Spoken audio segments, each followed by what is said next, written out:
juga menceritakan itu ke orang tua gitu. Sampai akhirnya Salam punya murid yang awalnya 15 dan sekarang sampai dengan punya punya SD, SMP dan bahkan SMA gitu. Itu kan proses yang sudah terjadi selama 20 tahun. tahun gitu. Itu proses yang luar biasa ya. Dan yang lebih menarik lagi adalah anak-anak Salam itu juga unggul dan punya kalau dalam bahasa sekolah sekarang tuh punya kompetensi yang nggak kalah dalam tanda kutip ya dengan anak-anak di sekolah formal. Itu nanti cerita sendiri yang juga menarik gitu. Bagaimana Salam kemudian menjalani dan tumbuh bersama anak-anaknya, dan anak-anak itu juga kemudian mereka di masyarakat pun punya sesuatu yang unik yang mereka bawa sampai sekarang, dan mereka juga menjadi individu yang juga sama baiknya, bahkan mungkin lebih baik dalam hal tertentu dibandingkan dengan lulusan sekolah-sekolah pada umumnya. Gitu.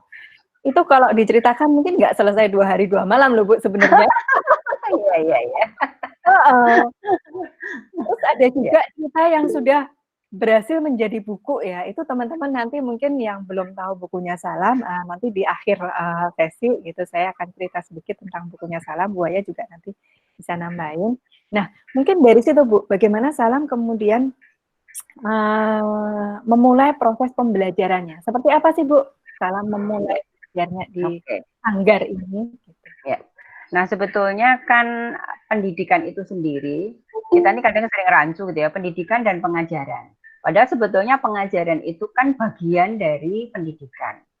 Dan kalau menurut Ki Hajar itu yang dimaksud dengan pendidikan itu adalah tuntunan yang bisa membawa anak-anak itu, potensi anak secara kodrati itu bisa keluar dan itu bisa dioptimalkan sehingga dia mempunyai kebahagiaan dan keselamatan lahir dan batin, dan ini bisa berguna untuk masyarakat.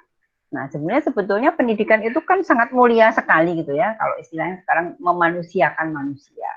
Nah, jadi kalau semua anak, bahwa kami percaya gitu ya, bahwa semua anak itu adalah maha guru bagi dirinya dan sumber belajar bagi teman-temannya. Nah, ini yang dulu saya temukan ketika saya bersama dengan Romo YB Mangunwijaya gitu ya. Jadi Romo Mangun selalu bilang bahwa anak itu bukan bejana kosong gitu loh. Nah, ini juga kami temukan di dalam teorinya Ki Hajar gitu loh. Ki Hajar juga mengatakan bahwa semua anak itu membawa kodrat alamnya sendiri-sendiri gitu ya. Kita nggak bisa memilih mau lahir di mana, lahir sebagai apa, di lingkungan apa, di mana, itu kan nggak bisa. Bahwa itu adalah sangat kodrati gitu ya, dan setiap anak itu unik, nggak ada yang sama gitu. Nah, sehingga enggak kok berisik sekali ya. Ya, menyadari hal itu, suara saya masih dengar ya? Masih bagus. Oh ya. Nah, menyadari hal itu makanya Salam merasa, oh ternyata keliru ya kalau kita tadi seperti pengajaran kita hanya mengisi gitu ya. Nah, itu ya anak mungkin jadi nggak cocok, nggak mau, makanya kenapa banyak anak putus sekolah gitu ya. Dan ketika saya Salam berdiri itu sebenarnya dilatar belakangi karena banyaknya anak putus sekolah dan juga banyaknya angka pengangguran yang intelektual gitu. Nah, kenapa orang yang terpelajar pun ketika pulang ke desanya mereka seperti orang asing gitu. Dia nggak tahu apa yang harus dilakukan. Nah, banyak juga anak yang putus sekolah. Nah, ini kenapa gitu? Mestinya kan sekolah itu menyenangkan, sekolah itu sesuatu yang karena ini bisa membuat dia punya kemampuan, mestinya menyenangkan gitu. Nah, ternyata dari pengalaman itu kemudian kami menempatkan bahwa semua anak itu istilahnya punya kemauan, punya apa ya, kalau Jawa itu punya karep gitu. Nah, tapi bagaimana sih kemauan atau karep ini bisa tersalurkan? Nah, sementara sekolah sekarang kan udah tersusun rapi gitu ya, bahwa semua anak harus belajar dengan hal yang sama, belajar dengan cara yang sama. Nah, kami mulai gitu ya, kalau kami membuat yang sama, untuk apa saya membuat Salam gitu ya. Nah, jadi dengan keyakinan saya bahwa anak adalah maha guru bagi dirinya dan sumber belajar bagi teman-temannya. Nah, Salam menjalankan proses belajarnya itu dengan model anak harus punya pengalaman gitu ya, harus mengalami. Nah, kalau untuk anak-anak yang SD itu dengan riset gitu ya. Nah, tapi dengan anak-anak yang PAUD ini seperti apa gitu ya. Nah, sebetulnya kita sudah dibekali oleh Tuhan, kita punya panca indera gitu ya. Panca indera ini sebetulnya fungsinya juga kita dengan mata kita melihat, kita akan mendapatkan data apa yang kita lihat. Dengan telinga kita bisa mendengar, kita bisa punya data apa yang kita dengar. Dengan lidah kita bisa punya data dari apa yang kita rasakan. Kemudian juga kita punya peraba gitu, kita bisa menangkap data itu dan itu semua bisa diolah menjadi sebuah pengetahuan. Selain itu kita juga punya naluri gitu ya, punya akal budi dan itu mestinya itu juga pendidikan mesti harus juga mengasah akal budi itu sehingga semua pengetahuan itu bisa diramu dan bisa dihaluskan rasanya sehingga orang punya sensitivitas yang tinggi. Orang yang punya pengetahuan tetapi tidak punya sensitivitas, akhirnya bisa jadi ketika dewasa nanti dia bisa mengambil keputusan yang tidak sensitif gitu ya, tidak mempertimbangkan kepentingan-kepentingan orang lain. Nah, ini mestinya bagaimana sekolah itu bisa tadi menuntun laku yang baik dan yang tidak baik. Nah, tapi kalau Ki Hajar Dewantoro itu kan beliau tidak setuju dengan teori tabula rasa itu ya, yang anak seperti kertas kosong gitu ya. Beliau tidak setuju itu, tetapi juga beliau tidak setuju bahwa anak itu sudah jadi seperti itu gitu ya. Itu yang negatif semua, yang jelek, yang baik ada. Nah, kalau Ki Hajar itu lahir bayi lahir itu ada tapi semuanya masih samar-samar gitu ya. Baik itu kebaikan, kejelekan, kepandaian, ini tuh semua masih samar. Nah, tugas dari pendidik baik itu orang tua maupun sekolah bagaimana kita bisa menebalkan sesuatu yang baik dan sebisa mungkin memblurkan sesuatu yang jelek. Nah, jadi dan itu semua tidak bisa dilakukan hanya di sekolah. Yang paling utama adalah di rumah.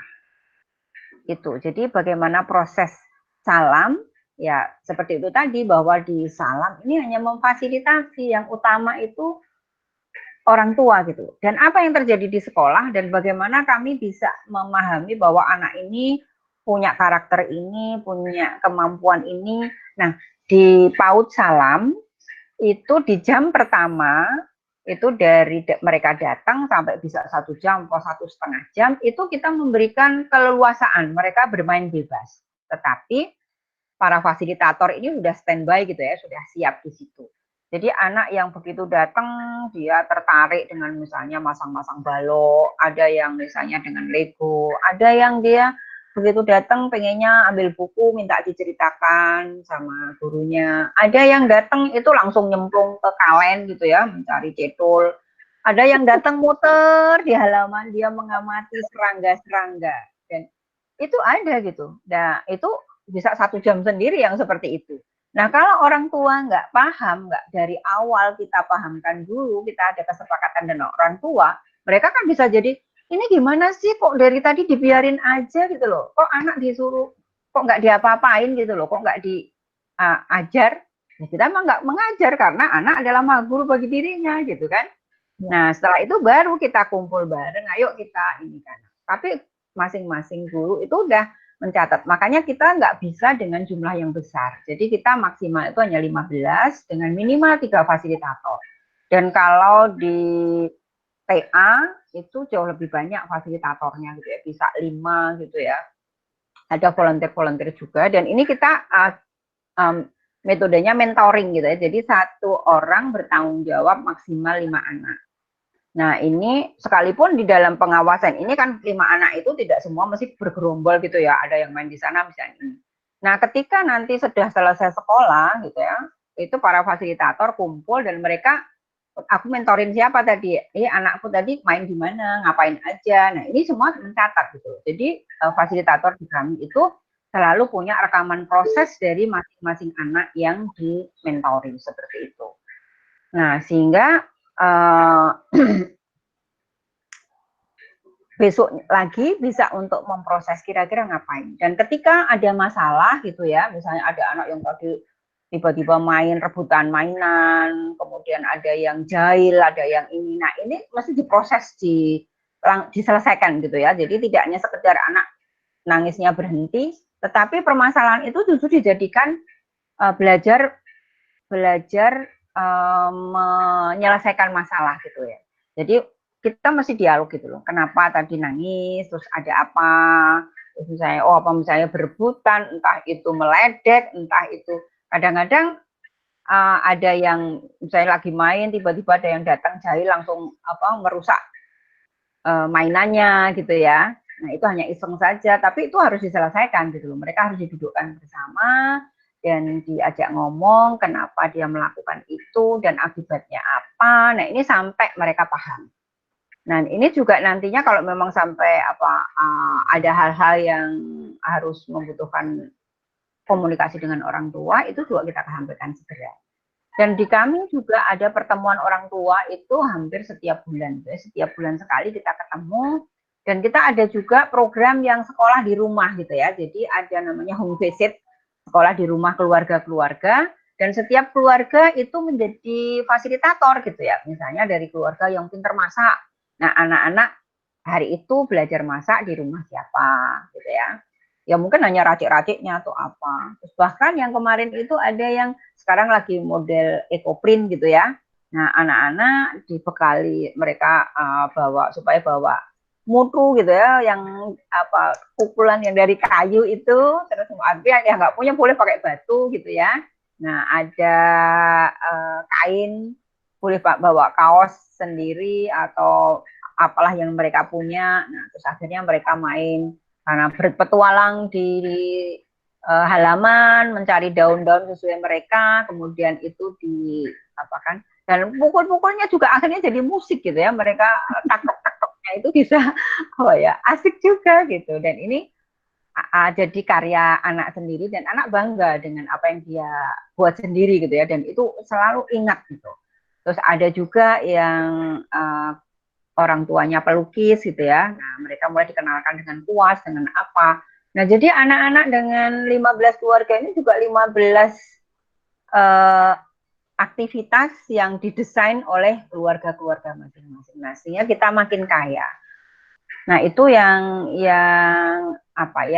akhirnya kita jadi ngerti juga, anak ini ternyata ketertarikannya ke masa, ada yang ketertarikannya ini. Sekalipun ini belum menjadi, karena itu masih berpindah-pindah, tetapi paling tidak kita sudah paham, anak ini suka yang rumit-rumit gitu ya, yang detail-detail kayak gitu.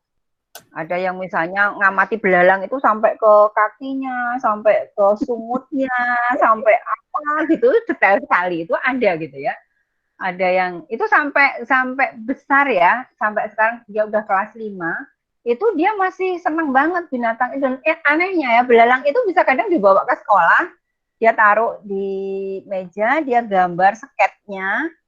Nah, itu tuh ya belalangnya tuh nggak kemana-mana gitu loh. Jadi kayak dia tuh juga kayak punya punya bahasa untuk belalangnya. Kemudian dibawa pulang ke rumah, tak tanya, lu kamu taruh di mana? Tak, kalau di pohon. Dan itu kayak dia bisa manggil lagi gitu. Nah, dia koleksinya itu ada belalang, ada cacing, kemudian dia punya yang suka menghisap darah itu apa tuh? Lintah gitu ya. Yang bagi kita itu menjijikkan gitu ya. Dan dia sampai ngerti loh.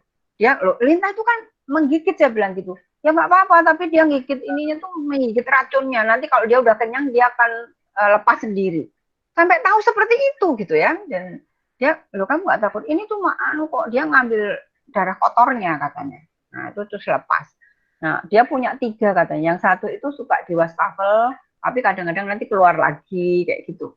Nah, ini dipelihara dan dia ngerti gitu, ini fungsinya apa, untuk apa. Itu dari kecil, dari dulu dia datang, itu setiap kali datang nggak pernah mau masuk kelas. Dia pasti di kalen, kalau nggak di halaman, ya itu cari belalang, cari apa. Dan itu ternyata sampai dia konsisten gitu, sampai sekarang udah kelas 5 itu masih dengan peliharaannya itu, dan dia juga risetnya tentang itu. Kemarin dia riset yang waktu kelas 4, dia risetnya cacing, dan dia udah ngerti, oh cacing bisa untuk kosmetik, cacing untuk ini, dan dia datang ke petani cacing gitu. Dia di rumah juga memelihara, orang tuanya juga mendukung gitu. Nah, jadi ini yang kami yakini justru dengan kita mengapresiasi apa yang menjadi potensi dan ketertarikan mereka, jadi mereka nggak bosan gitu. Kalau dia belajar karena belajar yang dia sukai, ya itu akan menarik gitu. Dan nah ini yang jadi kita jadi ngerti, oh ini potensinya ini yang ini, dan ini kita selalu, dan kami setiap Kamis, jadi ada kamisan gitu ya, dan bahkan sekarang yang di rumah pun kita juga kamisan dengan WA group gitu ya. Nah, kita saling tukar gitu loh. Oh, anak ini ketertarikannya ini, anak ini seperti ini. Nah, ini uh, apa tuh supaya kita ada kelanjutan bahwa yang mendampingi besok kan bukan saya lagi, tapi si A, si B, si C. Jadi ini ada keberlangsungannya gitu ya. Ketika di TA dia senangnya seperti ini, anaknya seperti ini, karakternya ini, dan ini anak yang nggak bisa diem, maunya jalan terus. Tapi anak ini yang selalu dia anteng, kalau tidak diajak ngomong nggak pernah ngomong gitu ya. Kalau nggak dijawil nggak ini, tapi sebetulnya dia tekun banget gitu. Tapi hal yang detail-detail misalnya. Nah ini kita punya catatan-catatan, dan kemudian ini yang nantinya kita sampaikan ke jenjang berikutnya. Seperti itu, ya. Ya.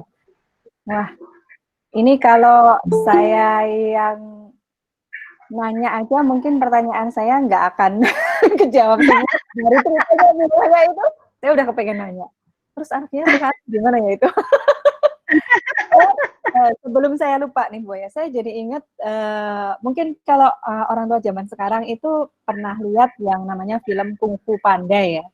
Itu kan ada belalang yang dipanggil Mantis gitu. Mantis ini belalang hijau, temannya si Kung Fu Panda itu, yang dia juga punya karakter yang kemudian dihidupkan dalam cerita film itu sebagai belalang yang lincah, dan dia punya keahlian silat tersendiri yang unik gitu. Nah mungkin imajinasi yang ada di anak ini juga sudah sampai bisa membayangkan ya, ini belalang kalau hidup dan berperilaku itu dia seperti ini gitu. Seandainya dia bisa menggambarkan dalam film tuh, mungkin dia akan bisa menceritakan si belalang ini tuh pengen ngomong ini gitu. Persis kayak saya melihat si Mantis di film itu, oh belalang ini kalau ngomong kira-kira dia pengen ini, dia pengen itu. Terus kalau dia tadi ya Bu Yowaya, dia sampai ngerti tentang lintah dan cacing sedalam itu gitu. Itu saya bayangin kalau saya jadi anak-anak, itu mungkin saya juga akan nguplek-nguplek sesuatu sampai rasa penasaran saya itu terpuaskan gitu ya. Nah, ini sepertinya kemewahan buat anak-anak Salam loh Bu. Saya melihatnya gitu ya. Karena kalau anak zaman sekarang, itu kan mereka sudah diisi dengan banyak sekali, istilahnya sekarang itu pembelajaran tematik ya. Konsep tematik di mana anak itu dimasuki banyak sekali tema, mulai dari apa tadi, ada lingkungan, ada sosial budaya, ada apa. Tapi itu tidak berangkat dari sesuatu yang mereka minati dulu. Nah, ini perbedaan besar. Kalau pembelajaran tematik itu kan, ya anak dikenalkan dengan hewan, anak dikenalkan dengan tumbuhan, anak dikenalkan dengan seni, anak dikenalkan dengan cat, anak dikenalkan dengan mungkin kegiatan memasak juga. Tapi itu tidak dimulai dengan rasa penasaran dulu, gitu. Jadi ya pasti di ujung itu hasilnya akan berbeda buat si anak ya. Terus yang lebih penting adalah proses yang terjadi itu yang nilainya nggak bisa dibandingkan gitu. Kalau saya bisa memilih jadi anak, saya akan memilih proses yang ada di Salam. Kalau saya bisa milih loh ya. Ya, karena kami memang ya, kami lebih menghargai proses, bukan hasil akhir gitu ya. Jadi apalagi kalau yang sudah SD gitu ya, mereka riset. Ada yang riset itu setahun itu gagal gitu. Jadi mereka yang waktu kelas 7 itu dia riset memijahkan ikan beta gitu ya. Nah itu gagal gitu setahun. Tapi dia di kelas 8 dia masih tetap, karena dia memang pengennya itu gitu ya. Nah sekarang dia sudah bisa menangkarkan ikan cupang premium gitu ya. Itu di kelas 8 gitu. Itu kan luar biasa gitu. Jadi bagaimana anak menghadapi kegagalan, bagaimana anak menghadapi mungkin diejek orang, diremehkan, ngapain sih gitu loh, udah gagal kayak gitu, ngapain dilanjutin. Nah, tapi karena dia punya keyakinan dan itu harus dilakukan, Nah, sehingga dia belajar dari kegagalan-kegagalan itu. Nah, kalau sekarang kan orang sekarang sukanya instan ya, pengennya langsung jadi. Bahkan kemarin itu ada yang cerita, yang Pak Wawali kemarin kami diskusi ya, diskusi yang pendidikan, di hari pendidikan. Nah, sekarang yang ujian online itu bahkan ada orang tuanya yang mengundang guru les di sampingnya untuk ikut mengerjakan. Nah, ini kan bagaimana gitu loh. Itu kan nilai-nilai yang ini kita udah kehilangan roh gitu ya di pendidikan. Sebenarnya apa sih tujuan pendidikan itu gitu ya? Kalau mereka punya nilai tinggi, punya kedudukan tinggi, tapi dia moralnya nggak baik, dia dengan manipulasi, dengan menipu, itu kemudian apa gitu sebetulnya tujuan dari pendidikan itu? Nah, karena ini ya bagaimanapun, mungkin kemarin Pak Toto udah menjelaskan ya tentang globalisasi, yang itu bagaimanapun itu pengaruhnya sangat besar sekali terhadap dunia pendidikan kita juga gitu ya. Karena dengan globalisasi itu juga, karena kita sudah mengamini, itu kan juga mempengaruhi regulasi, mempengaruhi cita rasa, dan juga sampai pendidikan ini sebetulnya juga terpengaruh itu gitu ya, karena pendidikan juga akhirnya juga masuk di dalam ranah bisnis gitu ya. Nah, ini juga akhirnya jadi bergeser gitu tujuan pendidikan itu sendiri. Apalagi sekarang di sekolah-sekolah yang hanya lebih menitik beratkan ke intelektual gitu ya. Nah, ini sebetulnya lebih menghamba kepada industri gitu ya. Akhirnya hanya mencetak buruh. Nah, sementara kalau Ki Hajar Dewantara itu di pendidikannya tuh kalau kita baca secara keseluruhan, bagaimana orang tua, guru itu menghamba kepada anak. Nah, ini kan luar biasa kan. Menghamba itu artinya kan kita harus menghargai, memahami apa sih sebetulnya anak itu gitu. Ya, wow. Saya baru dengar Bu yang menghamba kepada anak ini. Iya, Kalau itu coba dibaca di bukunya Ki Hajar itu. Ada iya, di ya, buku pendidikan ya, di ini yang bukunya Ki Hajar yang kuning ya. yang kuning. Iya. Hmm. Nah, mungkin teman-teman udah mulai nih ya, otaknya sedikit terganggu dengan ceritanya Bu Wahya nih ya. Pasti ada banyak sekali rasa penasaran muncul. Ini udah mulai ada pertanyaan-pertanyaan Bu. Ya, Sebelum nanti silahkan. terlewat. Yang pertama dari Mas Syamsul Huda. Mas Syamsul Huda mau menyampaikan langsung pertanyaannya atau saya bacakan? Halo, Mas Syamsul? Mas Syamsul ada nggak ya? Saya coba unmute. Oh, dibacakan. Oke. Ya, ya. Mas Syamsul, pertanyaannya adalah, jadi Bu Wahya mengemukakan potensi anak dan mengoptimalkan potensi yang ada di anak. Bagaimana menemukan potensi anak? Adakah referensinya? Terima kasih atas jawabannya. Oke, ya. Nah, jadi ini juga banyak sekali ya kalau saya ngomong di mana-mana juga tanya, gimana sih kalau kita melihat potensi anak gitu ya. Nah, itu sebetulnya kita bisa melihat apa ya? Kadang-kadang kan sebagai orang tua itu kita lebih mengedepankan ambisi kita. Pengennya anaknya itu ngapain gitu ya. Sehingga kita jadi kesulitan untuk netral gitu ya. Melihat secara netral. Nah, ini saya memberi contoh kehidupan saya sendiri gitu ya. Karena anak-anak saya juga unik gitu ya. Nah, anak saya yang pertama itu perempuan. Nah, ini dulu dari kecil tuh dia udah seneng banget itu nulis gitu ya. Sampai dia umur 2,5 tahun itu dia udah bisa menulis gitu. Dan dia selalu seneng apa ya, kayak kalau dia udah bisa kemudian ngajari yang lain.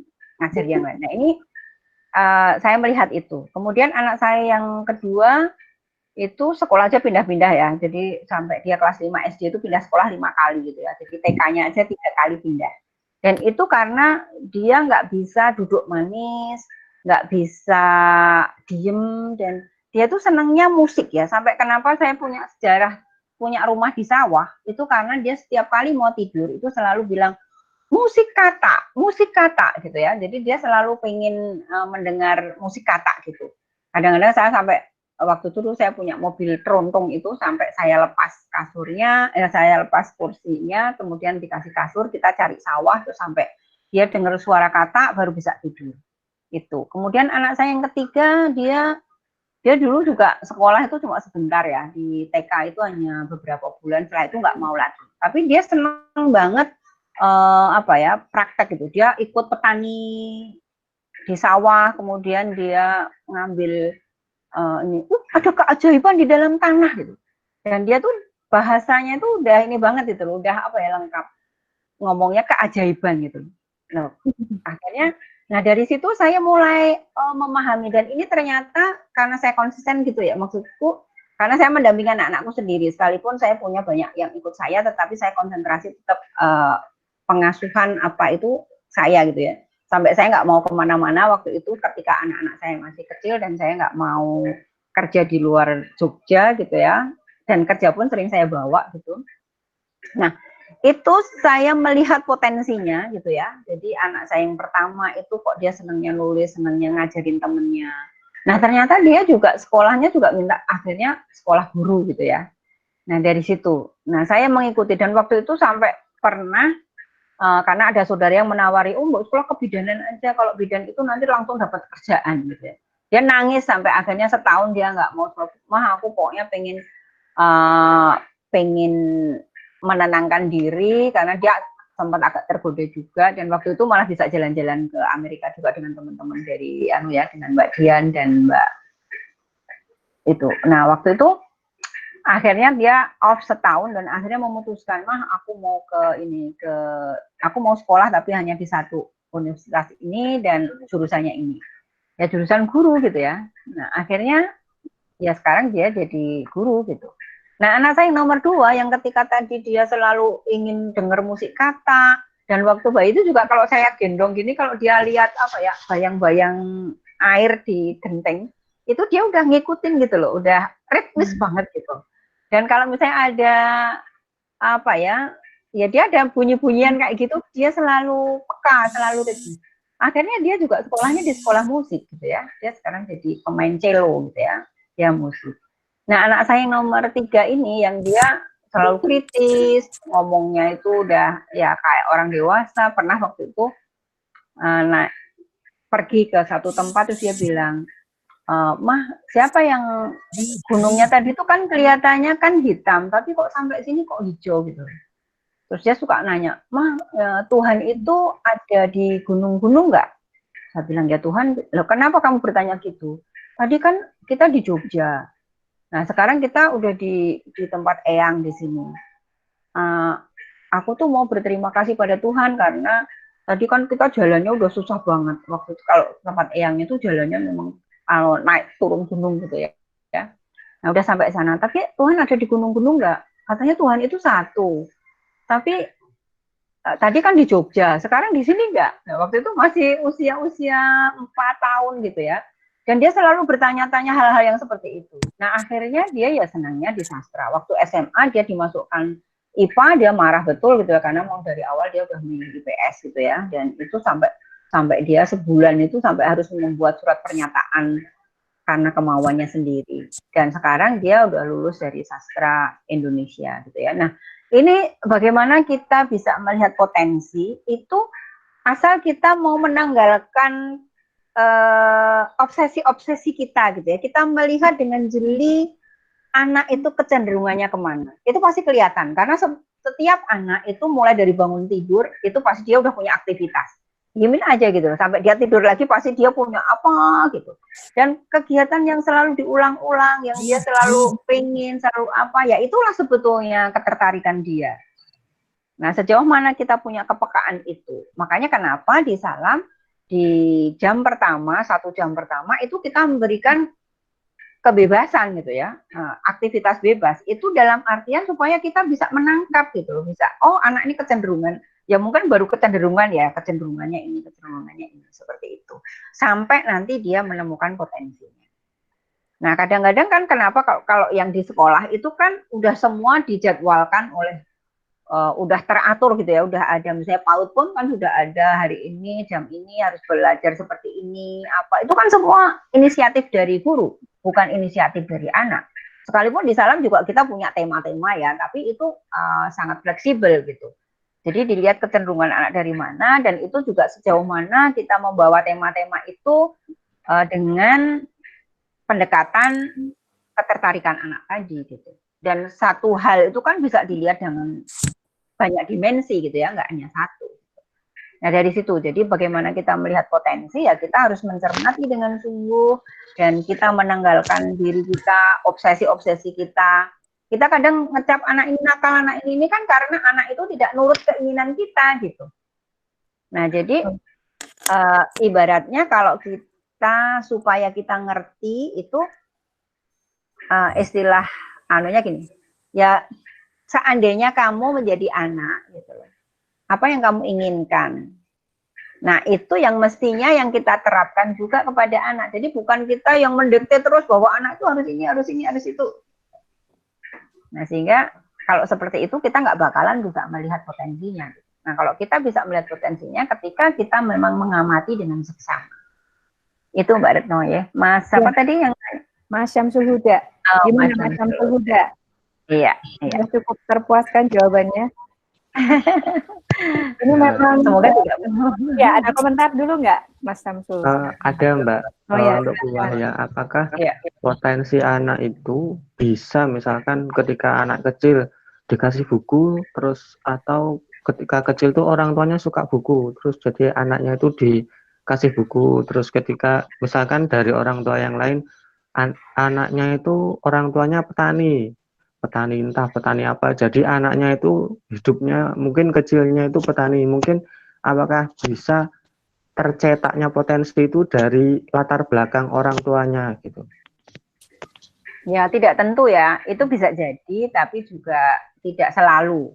Misalnya juga kalau kita ngamati di desa-desa itu ya, kalau misalnya tukang batu, tukang kayu, itu biasanya juga orang tuanya, oh ternyata memang anaknya Pak ini yang tukang batu terkenal, akhirnya anaknya ada. Misalnya juga di Jepara itu yang terkenal dengan ukirnya, dan itu biasanya juga karena kebiasaan gitu ya. Itu bisa, tapi juga bukan berarti bahwa anak petani tidak ada yang jadi dokter, tidak ada yang jadi insinyur, tidak ada yang jadi pemusik, kan nggak seperti itu juga gitu ya. Nah karena lingkungan itu juga mempengaruhi gitu. Saya dan suami saya juga bukan seniman, bukan ini ya, tapi anak saya tiba-tiba dia waktu tinggal di desa, kan di desa juga waktu itu petani-petani semua gitu ya. Tapi dia bisa merasakan bahwa harmoni suara-suara alam itu dia rekam, dia ini jadi musik gitu ya, dan dia bisa berimajinasi ketika ke kota, oh dia melihat ada alat musik, oh ternyata itu bisa loh ya, harmoni-harmoni itu bisa apa yang dia impikan itu bisa diaktualisasikan gitu ya. Nah jadi kalau urutannya tuh ada imajinasi, kemudian dari imajinasi itu bagaimana diwujudkan dan kemudian diinovasi gitu ya. Nah jadi bagaimana supaya imajinasi, nah sekarang cucu saya ini karena memang saya tinggalnya di sawah ya, dia itu seneng traktor itu udah bertahun-tahun, dan dia nonton YouTube pun yang ditonton itu ya traktor gitu, dan dia sampai tahu detail banget ini ada injekan, ada tarikan duri, ada apa itu sampai dia apal betul gitu, dan dia tuh sampai ini kursi apa paling jempalik dan pas saya itu kursi juga digunakan kayak dipakai untuk traktor kayak gitu ya. Nah tapi apakah nantinya dia besarnya jadi petani yang di ini juga saya belum tahu, tetapi dia ketertarikan itu dan dia detail gitu ya, detail melihat gitu. Misalnya cara gesturnya juga ya, dia bagaimana, dia punya sepeda roda 3, tapi dia nggak pernah dipakai untuk sepeda, tapi itu selalu dipakai untuk traktor gitu loh. Karena itu melakukan itu, tetapi dia detail banget itu, misalnya sepedanya harus dikasih tarian, dikasih kayu, dikasih apa yang dibuat persis kayak apa itu ininya apa tuh traktor beneran kayak gitu. Dan dia cita-citanya selalu gini, Kakung aku tuh kalau nanti ulang tahun aku dihadiahi traktor ya. Jadi dia karena memang, nah ini saya nggak tahu besoknya gimana, tapi yang jelas dia sekarang sangat tertarik, dan itu ya nggak ada jeleknya kita fasilitasi gitu ya. Dia mainan pun di toko mainan, dia kalau nggak traktor juga nggak mau. ditawarin yang lain karena traktor sudah nggak ada sekarang. Jadi mainan traktor itu ternyata nggak ada. Nah, kemana akhirnya bikin sama bapaknya sendiri, jadi pakai kayu, pakai apa. Karena yang dia mau yang seperti yang di sawah itu, dan adanya kan traktor beneran. Ya kamu belum bisa menggunakan itu, karena itu terus, nah kita malah bisa cerita gitu ya. Kalau pakai itu harus, kakimu harus sudah sampai, terus karena ini ada mesin, ada ini, kalau untuk anak kecil bahaya. Nah itu malah kita bisa dialog sama anaknya gitu. Tidak selalu ya, jadi itu bisa jadi karena lingkungan itu pengaruhnya memang sangat kuat ya, sangat luar biasa. Makanya juga bagaimana setiap keluarga itu kan punya nilai-nilai yang mesti ditanamkan, punya cita-cita, kepinginnya apa. Nah itu ya yang dihadirkan sehingga anak selalu ada pembiasaan-pembiasaan, ada hal-hal yang selalu dia lihat. Yang tadi panca indera tadi dia bisa menangkap panca indera dan diolah dan kemudian memunculkan keingintahuannya itu. Gitu, Mas Samsul juga. Oh ya, tanggapannya satu kali lagi ya. Boleh ya. Apakah apakah ketertarikan anak itu bisa konsisten sampai besar jika orang tuanya selalu mensupport, oh anaknya itu inginnya ini, yaudah disupport, distimulasi terus gitu. Iya, memang sebetulnya keinginan itu bisa terjadi kalau disupport oleh orang dewasa di sekitarnya, tidak hanya orang tua ya. Jadi kalau misalnya orang tua dan sekolah tidak mensupport ya nggak bisa gitu. Karena kan anak masih belum punya kemampuan untuk mewujudkan imajinasinya tadi, sehingga dibutuhkan orang dewasa di sekitarnya yang bisa menerjemahkan, bisa meneguhkan. Nah, kalau di Ki Hajar Dewantara itu Tut Wuri Handayani, gitu ya. Nah, dari belakang memahami dan memberi penguatan-penguatan sehingga apa yang dicita-citakan anak bisa tercapai. Makanya kan tujuannya bagaimana supaya anak bisa mempunyai kebahagiaan, keselamatan, dan bisa hidup tertib damai. Itu Mas Huda? Iya, sudah, terima kasih. Ya, oke, Mas Samsul Huda.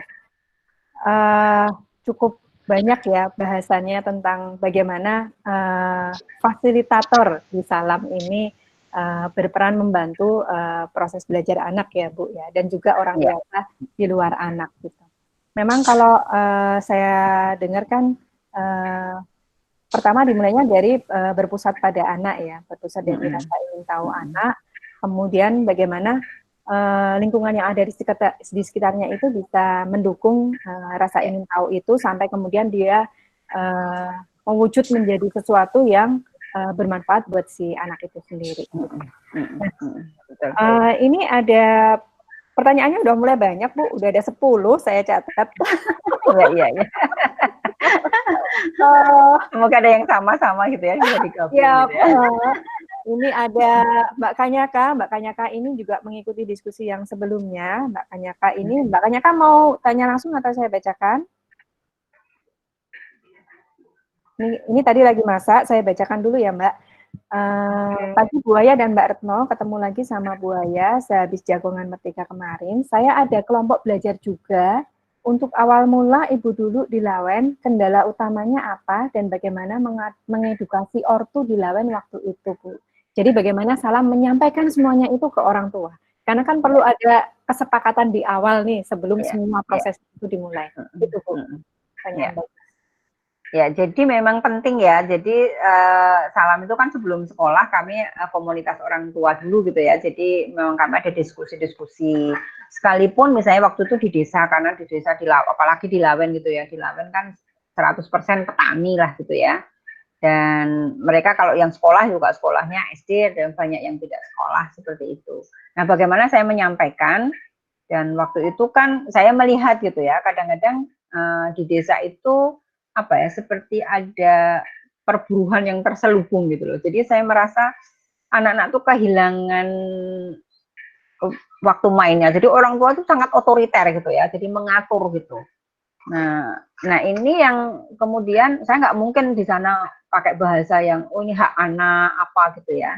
Nah tapi cuma ya saya kumpul, saya ngomong sama mereka bahwa sebetulnya apa sih anak-anak itu apa yang mestinya kita sampaikan. Seandainya Bapak Ibu sekalian itu menjadi anak, kira-kira punya keinginan apa sih gitu ya. Dan kalau misalnya diperlakukan seperti itu, apakah senang gitu ya. Nah, jadi ada ngobrol-ngobrol ringan aja seperti itu. Dan kadang, terutama yang cowok-cowok gitu ya, mereka tuh dari kecil udah dibelikan kambing, dan dari kecil juga mereka harus memelihara. Itu hanya tujuannya nanti kalau dia sudah usia SD gitu, itu bisa disembelih untuk pesta gitu ya. Jadi kadang kalau pesta itu nyembelih kambing sampai 5, 7 gitu ya. Dan ini hanya untuk apa sih istilahnya, status sosial gitu. Nah, jadi kita sampai hal-hal kayak gitu, sebetulnya untuk apa? Dan kalau misalnya dia waktunya untuk itu, terus kapan dia bisa bahwa anak itu sebetulnya bermain bagi anak itu ibaratnya kayak orang dewasa bekerja gitu ya. Jadi itu memang haknya mereka. Dan sebetulnya dengan bermain itu hasilnya adalah hal-hal yang serius gitu ya, bukan bahwa bermain itu karena kita juga seringkali mengatakan oh jodolan wae gitu loh, mbok sinau. Seringkali seperti itu sampai sekarang gitu loh. Jadi kalau orang belajar itu ya belajar itu membaca buku, ngapalin rumus-rumus, apa itu belajar gitu. Nah, padahal anak belajar bermain itu banyak sekali hal yang bisa dipelajari. Nah, mulai saya ngomong coba diamati gitu. Ketika anak bermain itu apa yang terjadi? Mereka bisa membuat kesepakatan, mereka bisa membuat aturan-aturan mainnya, misalnya sama teman-temannya gitu ya, dia bisa bagaimana nanti antri, bagaimana, nah itu banyak sekali, dan dia punya ide-ide, itu kan sebetulnya belajar gitu ya, jadi bagaimana dia meniru orang dewasa, dan mereka misalnya pasaran gitu ya, jual-jualan, jadi apa, nah ini kan sebetulnya saat itulah sebetulnya dia belajar gitu. Nah, saya mulai mengkomunikasikan itu dengan bahasa-bahasa yang sangat sederhana, dan mulainya juga orang tua saya suruh ini mengamati dulu gitu loh, sebetulnya apa sih gitu.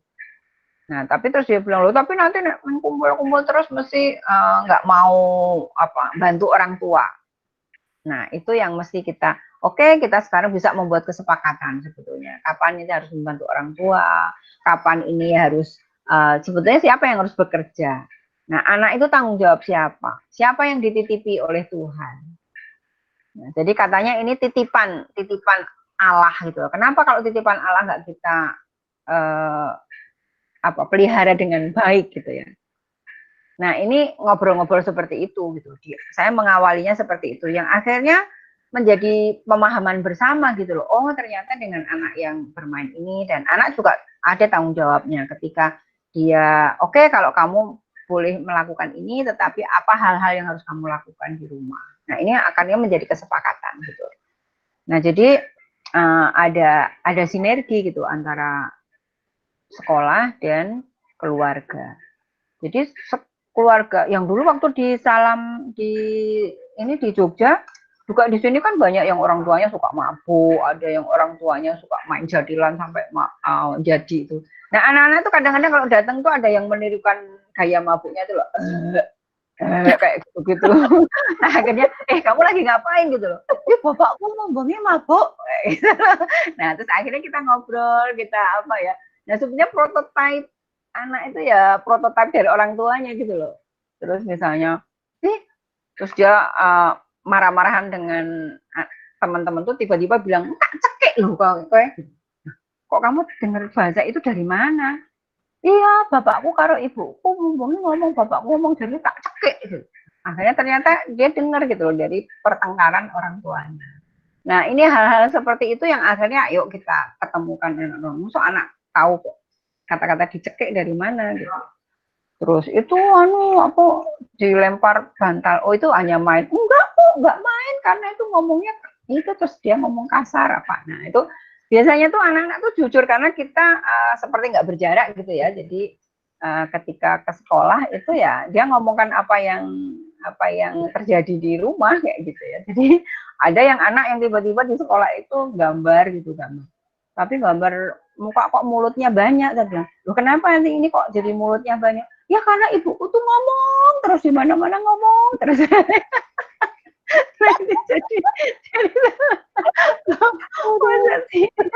jadi kok dia gambar orang tapi kok mulutnya banyak sekali, ternyata mengekspresikan itu kemarahan dia karena di mana-mana ibunya ngomong terus apa-apa dilarang gitu. Nah, jadi seperti itu gitu ya. Jadi pendekatannya ya kita melihat latar belakangnya seperti apa, kemudian apa yang harus kita sampaikan, terus hal-hal baik seperti apa. Nah, mestinya kan baik itu keluarga maupun masyarakat itu kan punya cita-cita gitu ya, punya apa ya, kalau istilahnya orang Jawa itu kan ada bibit-bibit bobot gitu ya. Jadi setiap keluarga itu pasti kepingin punya keluarga yang unggul, yang ini kayak gitu ya. Nah, jadi itu yang mesti kita sampaikan. Ketika kita mewujudkan cita-cita itu, kita kepingin keluarga kita seperti ini, dan keluarga kan bagian dari masyarakat. Nah, kalau masyarakat seperti ini, apa yang harus kita lakukan? Nah, itu yang jadi harus disampaikan ke masyarakat gitu. Nah, akhirnya mereka, oh ya, menjadi kepentingan bersama gitu akhirnya. Iya, jadi sebetulnya proses belajar di Salam ini yang belajar tidak hanya anaknya aja ya Bu ya, orang tuanya Iya, itu yang orang tua. belajar. Iya, Iya, jadi iya. betul kalau istilahnya Ki Hajar itu disebut perguruan karena sebetulnya bukan sekolah untuk anak tapi juga sekolah dalam tanda kutip untuk orang tua juga gitu. Iya, iya. Ya, Betul. tadi sih Buaya menyebut kalau istilahnya Ki Hajar itu tri apa Bu tadi? Trisentra. Trisentra ya, iya, Ya. 3 pusat belajar. Nanti mungkin kita bisa gali lebih banyak. Tapi ini saya bacakan dulu pertanyaan berikutnya ini Bu. Oke, ya. Ini pertanyaan masih tentang soal cara sih Bu. Tapi kalau ini bedanya adalah bagaimana cara mengasah rasa dan akal budi di Salam. Tadi Buaya menyebut budi pekerti itu yang seperti apa sih? Nah, mungkin pertanyaannya Mbak Indah ini mewakili itu Bu. Iya, oke. Ya, jadi kami kenapa tadi yang dari pangan, kesehatan, lingkungan hidup, sosial budaya gitu ya, kita pendekatannya dari hal-hal yang real yang anak-anak bisa lakukan. Nah, bagaimana mengasah, kalau anak-anak yang usia segitu kan egonya masih tinggi gitu ya, masih ki punya aku, ki apa. Nah, kita mulai dari bagaimana anak menyiapkan dan keluarganya menyiapkan makanan untuk orang lain. Nah, ini kan dari yang tadinya berpusat aku, ini punyaku, tetapi ini dikasihkan. Nah, kemudian itu latihan-latihan. Jadi semua yang kami lakukan itu kami maknai gitu ya. Jadi dengan snack yang selalu bergilir tadi. Nah, ketika di sekolah gurunya membahas gitu ya. Nah, ini siapa yang membawa, misalnya si A. Akhirnya kita bilang terima kasih kepada si A. Dan kita melihat misalnya, oh ini snacknya apa ya? Siapa yang tahu? Oh, misalnya ini getuk gitu ya.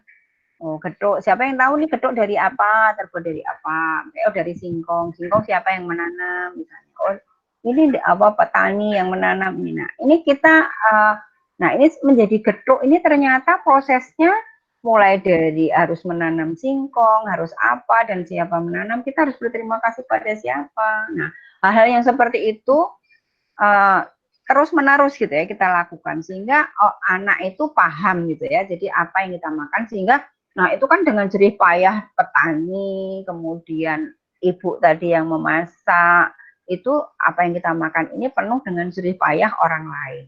Nah, bagaimana supaya kita bisa menghargai makanan ini? Nah, sehingga kita tidak saya makan terus ngambil dibuang gitu ya. Nah, tapi kita harus bisa menghargai sehingga makanan itu harus kita habiskan. Nah, kita ambil secukupnya supaya habis. Dan kalau kita menyisakan ini kemudian untuk siapa? Kalau ya, tapi aku nggak suka ini mencoba gitu. Tapi kalau terpaksa sampai nggak habis, ini harus diapakan? Oh, mungkin bisa dibawa pulang dikasih ayam, di apa. Nah, yang hal-hal kayak gitu. Jadi hal yang sangat kecil pun itu kita proses di sini. Terus misalnya kenapa kita harus cuci tangan, tapi kita pakai air yang secukupnya. Nah, karena juga yang memakai air ini tidak hanya kita gitu ya. Tadi yang ada makanan, lingkungan. Nah, ini juga kita ini ya sebelum makan kan kita juga cuci tangan. Kenapa kita harus cuci tangan? Itu kita bahas. Dan cuci tangan dengan air yang secukupnya. Kenapa? Karena air bersih itu juga tidak terus-menerus tersedia gitu ya. Banyak orang di negara-negara lain, bahkan di kita sendiri, di teman-teman kita di Gunung Kidul itu suka kekeringan, nggak ada air gitu ya. Sehingga kita juga bagaimana kita menggunakan air dengan bijaksana. Nah, jadi sekalipun anak-anak ini mereka udah paham gitu, oh seperti ini. Terus kita juga ngomong sama orang tua kalau misalnya makanan itu kita nggak usah dibungkus plastik satu-satu misalnya. Jadi misalnya diutamakan nggak bisa dibungkus daun. Kalau nggak misalnya dibawa pakai nampan, nanti di sini pakai piring-piring, tinggal ambil seperti itu. Nah, meminimalisir sampah. Kenapa? Nah, itu juga dibahas gitu ya. Jadi dikaitkan gitu dengan ini. Terus kemudian kenapa makanan ini nggak boleh dengan pewarna buatan? Nah, kita juga punya loh, kita pewarna alami, kita mengenalkan, oh ketuknya ini bisa jadi warnanya hijau dengan pandan, dengan apa, dengan. Nah ini semua terkait gitu. Dari tadi pangan, kesehatan, lingkungan hidup, sosial, budaya. Nah ini dipakai sebagai media untuk mengasah budi pekerti yang nantinya juga ini bisa ditarik benang merahnya untuk pengetahuan selanjutnya gitu ya. Jadi akhirnya anak paham ketuk ini dari apa, seperti apa membuatnya, siapa aja yang terlibat, bagaimana cara menanamnya, itu nantinya bisa jadi bekal. Jadi dari yang PAUD pun ini bisa sampai ke SMA, bisa ditarik gitu loh, ada benang merahnya dalam proses pembelajaran. Itu Mbak Retno. Iya. Yang menarik itu karena prinsipnya adalah selalu dimulai dari proses, jadi mulainya juga dari peristiwa yang terjadi pada anak ya Bu ya. Mengolah akal budi rasa dimulai dari peristiwa apa yang saat itu dialami anak. Itu yang membuat proses istilahnya pelajaran budi pekerti itu menjadi kontekstual kalau dalam bahasa saya, menjadi betul-betul nyata dan masuk ke logikanya si anak karena berangkatnya dari peristiwa yang dia alami langsung. Beda dengan pelajaran gitu ya. Kalau pelajaran kan ya bisa dibayangkan ya, pelajaran itu tidak berangkat dari pengalaman nyata yang mungkin anak juga nggak nangkep gitu. Apa ini maksudnya? Ini yang hal mendasar yang membedakan dari sisi prosesnya gitu. Mbak Indah, ini tanggapan dari Bu Aya, ada pertanyaan lagi nggak? Kalau nggak ada, saya lanjut ke pertanyaan berikutnya. Dari Mbak Triana Akila, Mbak Triana mau menyampaikan langsung pertanyaannya? Halo, Mbak Triana? Dibacakan saja katanya. Ya, selamat pagi. Bagaimana PAUD Salam memantau perkembangan anak selama COVID ini? Karena anak belajar di rumah, Bu. Ya, ya. Jadi ya kami ya sebetulnya apa yang kami lakukan di sekolah ini kan juga apa yang sebetulnya lebih dilakukan juga di rumah gitu ya. Nah jadi ya anak-anak tetap berproses dengan orang tuanya masing-masing dan kemudian kita sering ketemu di WhatsApp gitu ya, dengan WhatsApp video call gitu ya, kadang juga dengan Zoom gitu. Itu sebetulnya sekedar menyapa, saling kangen gitu ya.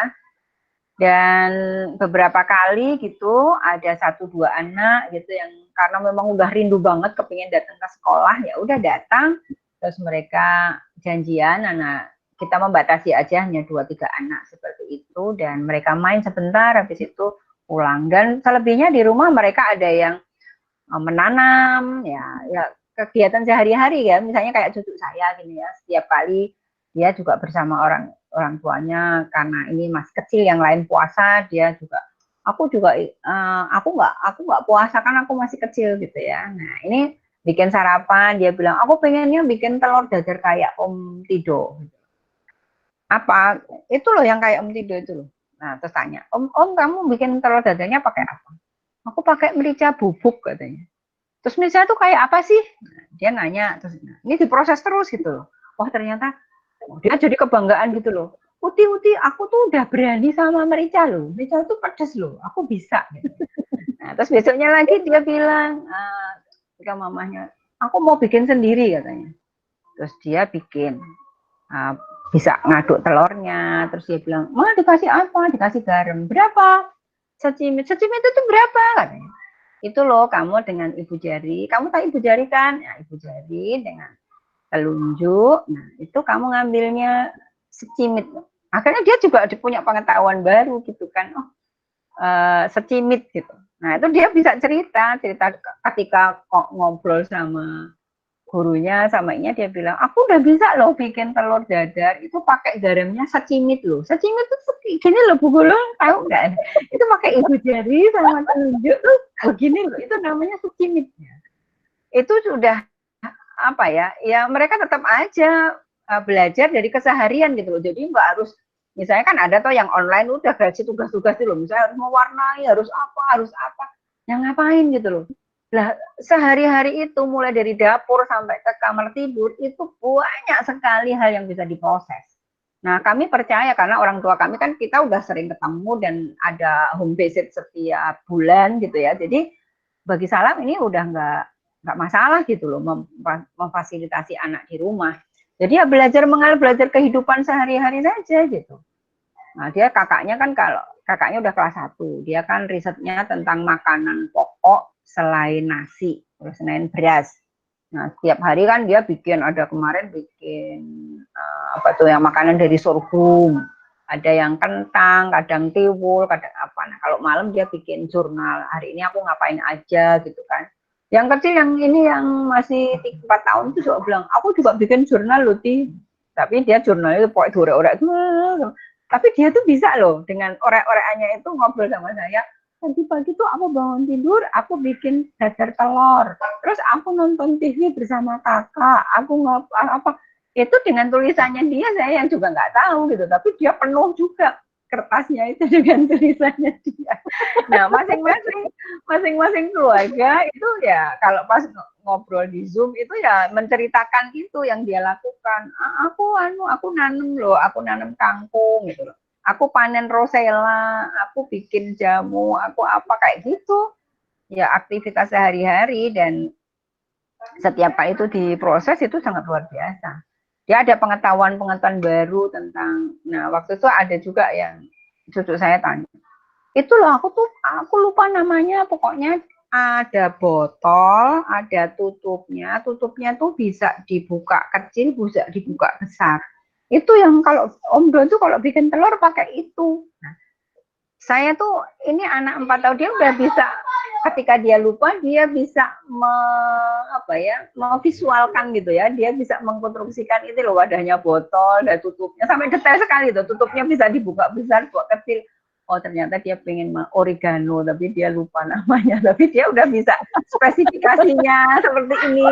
Nah ini kan dianggapnya itu bukan belajar. Nah, karena dia mengamati, dia niteni, niroke namanya. Nah, kemudian dia pengen memodifikasi, sekalipun itu hanya dari telur ya, ceplok telur, tapi bisa dimodifikasi, bisa dikasih merica, bisa dikasih oregano, bisa dikasih mungkin tomat, bisa apa gitu ya. Nah, dia dulu juga tidur kecil itu juga gitu. Dia selalu kalau dia, karena dia nggak mau sekolah kan waktu TK juga cuma 2 bulan atau 3 bulan, setelah itu cuma ikut saya, udah tak ajak masak. Kalau dia menemukan ini, bilangnya, "Mah aku punya penemuan loh." Misalnya, ternyata telur itu kalau dikasih coklat itu enak juga loh. Itu penemuanku loh. Jadi dia selalu terus akhirnya nulis di buku itu penemuan. Dan jadi itu pengalaman pribadi, dan ini sangat luar biasa. Kalau kita mau mencermati anak-anak, perkembangan anak kita dari hari ke hari itu sangat luar biasa. Apapun gitu ya, jadi celotehannya, jadi ininya. Jadi makanya saya tetap mempertahankan anak sama cucu saya tinggal satu rumah ini, karena itu apa ya, rumah ini menjadi sumber belajar dan saya juga banyak belajar dari mereka. Iya, wah menarik sekali ya. Ngomong-ngomong itu tadi jadi martabak coklat nggak Bu? Telur dan coklat. Martabak manis atau penanggulan coklat nggak jadi itu ya. Puasa-puasa cocok ini ngomongin makanan. Kapan-kapan kalau ketemu Tujuh, saya mau minta dibuatin itu.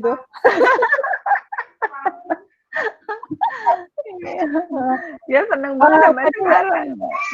Iya ya. Oke. Nah tadi soal bagaimana pembelajaran digital ya, atau melalui alat gitu ya, melalui alat-alat bantu online. Segala macam itu dilakukan di Salam sudah diceritakan. Ini juga menjawab pertanyaannya Mas Ari. Mas Ari ada ya? Mas Ari tadi juga pertanyaannya soal bagaimana menerapkan pembelajaran digital. Yang menarik adalah bukan bagaimana alat yang digunakan, alat digital apa, entah itu Zoom atau WhatsApp atau kalau sekarang kita pakai Google Meet atau apa gitu ya. Tapi yang menarik adalah apa yang diceritakan, gitu, apa yang diceritakan dalam proses melaporkan gitu ya. Saya melihat ini terkait dengan merekonstruksi, bahasanya Bu Aya tadi, merekonstruksi ulang dan melaporkan hasil belajar di rumahnya gitu ya. Soalnya tadi ada juga pertanyaan nih, bagaimana pertanyaan dari ini saya rasa terkait ya, bagaimana siapa tadi ya? Bagaimana kalau pembelajaran yang dilakukan di Salam itu ternyata kemudian dianggap gagal atau tidak berhasil? Apa yang kemudian dilakukan oleh fasilitatornya, Bu? Ini pertanyaan dari Mbak Dewi dan juga dari Mas Yusto bukan ya? Dari Mbak Dewi, Bu. Ya. Gagal itu maksudnya gimana? Atau mungkin nggak sesuai dengan yang kan biasanya sekolah udah punya target-target gitu ya. Oh, anak ini harus perkembangannya ini, harus ini, seperti itu. Nah, kok nggak sesuai? Mungkin yang dimaksud gagal seperti itu. Ya. Ini adalah gini, Bu, pertanyaannya. Salah melakukan sesuatu terus gagal dan mereka tidak mau melanjutkan, apa kira-kira yang dilakukan oleh orang tua? Ya karena sebetulnya yang kami lakukan itu kan bukan yang dikehendaki oleh fasilitator Salam, tetapi kan kita lebih ke apa yang pengen dilakukan anak, ya. Jadi kalau misalnya Salam melakukan gagal itu, menurut saya kok ya kami nggak mengenal itu gitu ya, karena kan kami lebih ke anaknya. Nah, kegagalannya itu mungkin karena orang tuanya tidak respon seperti itu ya. Kadang-kadang pasif juga. Jadi di antara misalnya yang PAUD ini ada 26 gitu ya. Ya mungkin ada 1-2 yang tidak aktif gitu ya. Tidak aktif itu bukan berarti karena kami juga nggak bisa menjangkau. Mungkin di tempat mereka tinggal tuh nggak ada sinyal, bisa juga karena nggak ada alat, internet nggak sampai di sana, atau mungkin kalau misalnya internet sampai juga mereka nggak punya kuota, kita nggak ngerti ya. Nah, tapi itu tetap kita upayakan, nanti kita mencarikan orang yang paling dekat dengan dia siapa gitu ya. Nah, itu kemudian ya apa sih sonjo gitu ya, menengok, dan akhirnya kita juga mendapatkan kabar itu gitu ya. Nah, ada sih tetap 1-2 yang tidak bisa, tapi kita upayakan. Kita tetap mengoptimalkan bagaimana supaya interaksi ini tetap ada gitu. Interaksi ini tetap terjadi seperti itu, dan keluarga tetap menjadi pusat pembelajaran. Jadi ya kalau ketemu ya itu tadi, saling menceritakan, aku melakukan apa, kamu melakukan apa, seperti itu. Dan di Salam ini kan menilainya bukan menilai angka gitu ya, jadi kita naratif gitu ya, jadi keaktifan, keapanya. Buah ya, memotong sebentar. Ini Bu Dewi itu tanyanya, Mbak mau tanya kalau anak-anak Salam melakukan sesuatu terus gagal dan mereka tidak mau melanjutkan, apa yang dilakukan oleh orang tua? Pertanyaannya begitu. Ya tapi kan melakukan gagal. Nah ini kalau untuk anak-anak PAUD itu apa kegagalannya gitu ya. Terus nggak mau melanjutkan karena kan mereka melakukan apa yang dilakukan sehari-hari saja gitu loh. Kami nggak ada misalnya menugasi kamu harus ngapain kemudian gagal. Ya jadi gimana nih coba Mbak Dewinya atau ini mewakili Mas tadi? Bukan mewakili, cuma memperjelas saja. Bukan Salam yang gagal melakukan, tapi anak-anaknya, subjeknya itu anak-anaknya kalau melakukan sesuatu gagal gitu. Ya itu kita memotivasi ya, kalau yang anak yang gede supaya dia bisa melakukan kembali, kemudian melihat kegagalannya itu karena apa. Nah itu bisa kita refleksikan gitu ya, kita refleksikan bareng-bareng gagal itu karena apa. Nah, tapi kalau anak-anak PAUD kayak gitu kan ya melakukan sesuatu yang gagal, mungkin dia bisa ganti sesuatu yang lain gitu ya. Misalnya kayak tadi cucu saya, dia kepingin traktor gitu ya, dia nggak bisa, ternyata beli di toko juga nggak ada, terus dia juga nggak mau melanjutkan main yang lain. Nah, ini kan ada alternatif, yuk gimana orang tuanya bisa membuatkan traktor dari kayu, dari apa, akhirnya dibuat bareng-bareng. Nah, jadi ini kan kita ranahnya masih di PAUD ya, tapi kalau yang anak-anak yang udah SD sudah ini ya sering, tadi saya sudah katakan ada yang gagal misalnya risetnya gagal sampai 1 tahun. Nah, tapi ya kita bisa memberi motivasi dan dari anak itu sendiri akhirnya punya kekuatan, dia pengen lagi gitu. Tapi ada juga yang kegagalannya itu karena dia pengen mencoba dan itu bukan ketertarikannya dia. Pernah gitu ya, dulu dia memang awalnya dia fotografi, kemudian dia di semester berikutnya pengen ganti di jahit gitu. Nah, ternyata dia dijahit macet gitu ya, nggak bisa. Akhirnya dia kembali lagi. Nah, itu yang kita lakukan, ya kita mengevaluasi bareng-bareng gitu loh. Apakah ini benar-benar menjadi ketertarikanmu, menjadi potensimu, apakah atau kamu hanya coba-coba dan kamu hanya ingin meniru temanmu seperti itu. Nah, ini kita obrolkan, terus kita mencari solusi bareng-bareng. Itu untuk yang dewasa. Tapi kalau yang untuk anak-anak ini kan kegiatannya mengalir saja gitu. Iya, saya rasa itu sudah menjawab ya. Jadi mungkin memang istilah gagalnya itu beda pemahamannya ya. Apa yang dianggap gagal dilakukan oleh anak, itu buat si anak sendiri saya rasa belum tentu itu anggap gagal buat dia loh, bisa jadi. Iya. Karena anak tahu gagal itu dari mana kan biasanya orang tua yang kasih penilaian ya Bu ya. Iya. Kamu kok nggak bisa toh? Nah, kamu nggak bisa toh? Kamu gitu aja kok nggak bisa? Jangan gitu, kemudian arahnya ke situ. Nah, kadang-kadang apa yang terjadi di anak sendiri itu kalau menurut pendapat saya dia bahkan nggak menganggap itu gagal. Dia hanya mungkin belum terpuaskan rasa penasarannya atau rasa ingin tahunya tadi. Tapi kalau yang saya lihat secara alamiah kan anak itu nggak seperti orang dewasa yang kemudian putus asa gitu ya. Anak itu kalau dia melakukan sesuatu dan gagal, menurut kita kan biasanya dia justru coba lagi. Justru keunikannya anak itu kan pada kekuatan dan kemampuannya dia untuk coba lagi tanpa disuruh sebetulnya ya. Kita kasih cukup kesempatan gitu. Jadi mungkin kalau buat saya apa yang kelihatannya gagal di anak itu mungkin buat si anaknya sendiri belum tentu loh itu gagal gitu. Jadi kita coba pendekatan yang berbeda untuk melihat dulu apakah ini memang betul-betul dianggap gagal atau enggak. Itu sih kalau saya. Mudah-mudahan Mbak Dewi sepakat ya dengan ini, dengan gagal dan tidaknya ini. Gimana Mbak Dewi? Masih ada catatan? Ini Mbak Dewi memperjelas, maksudnya kalau anak-anak melakukan riset terus gagal, gitu.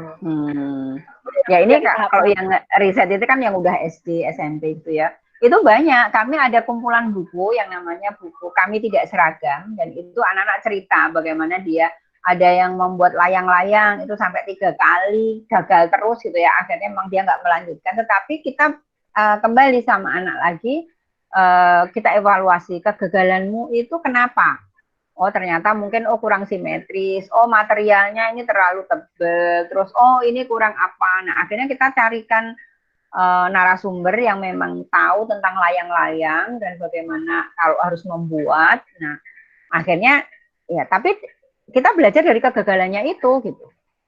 Nah itu banyak yang misalnya juga nggak ada yang riset langsung jadi gitu ya, langsung apa yang dilakukan dari awal jadi itu nggak, jarang gitu ya.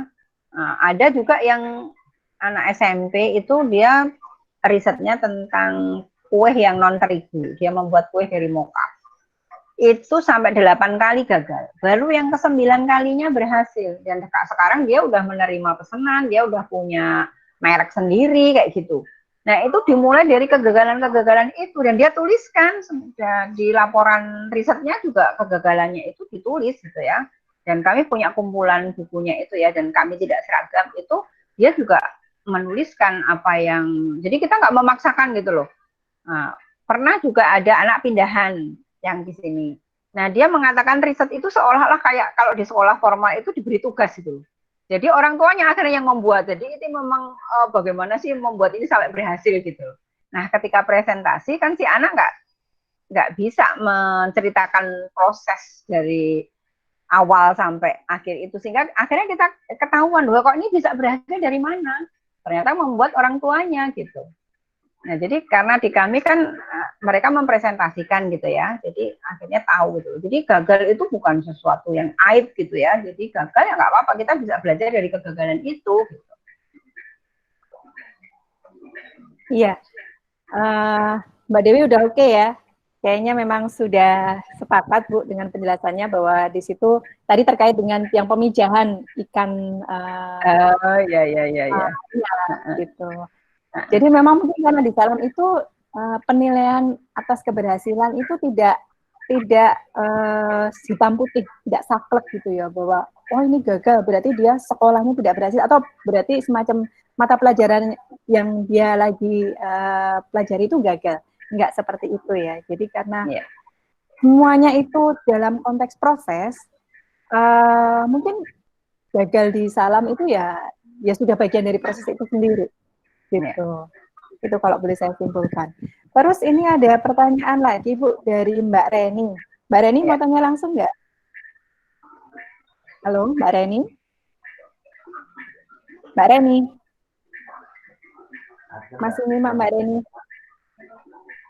Buah ya bagi orang tua di rumah, bagaimana cara menumbuhkan rasa ingin tahu pada anak usia dini? Gitu Bu. Ya.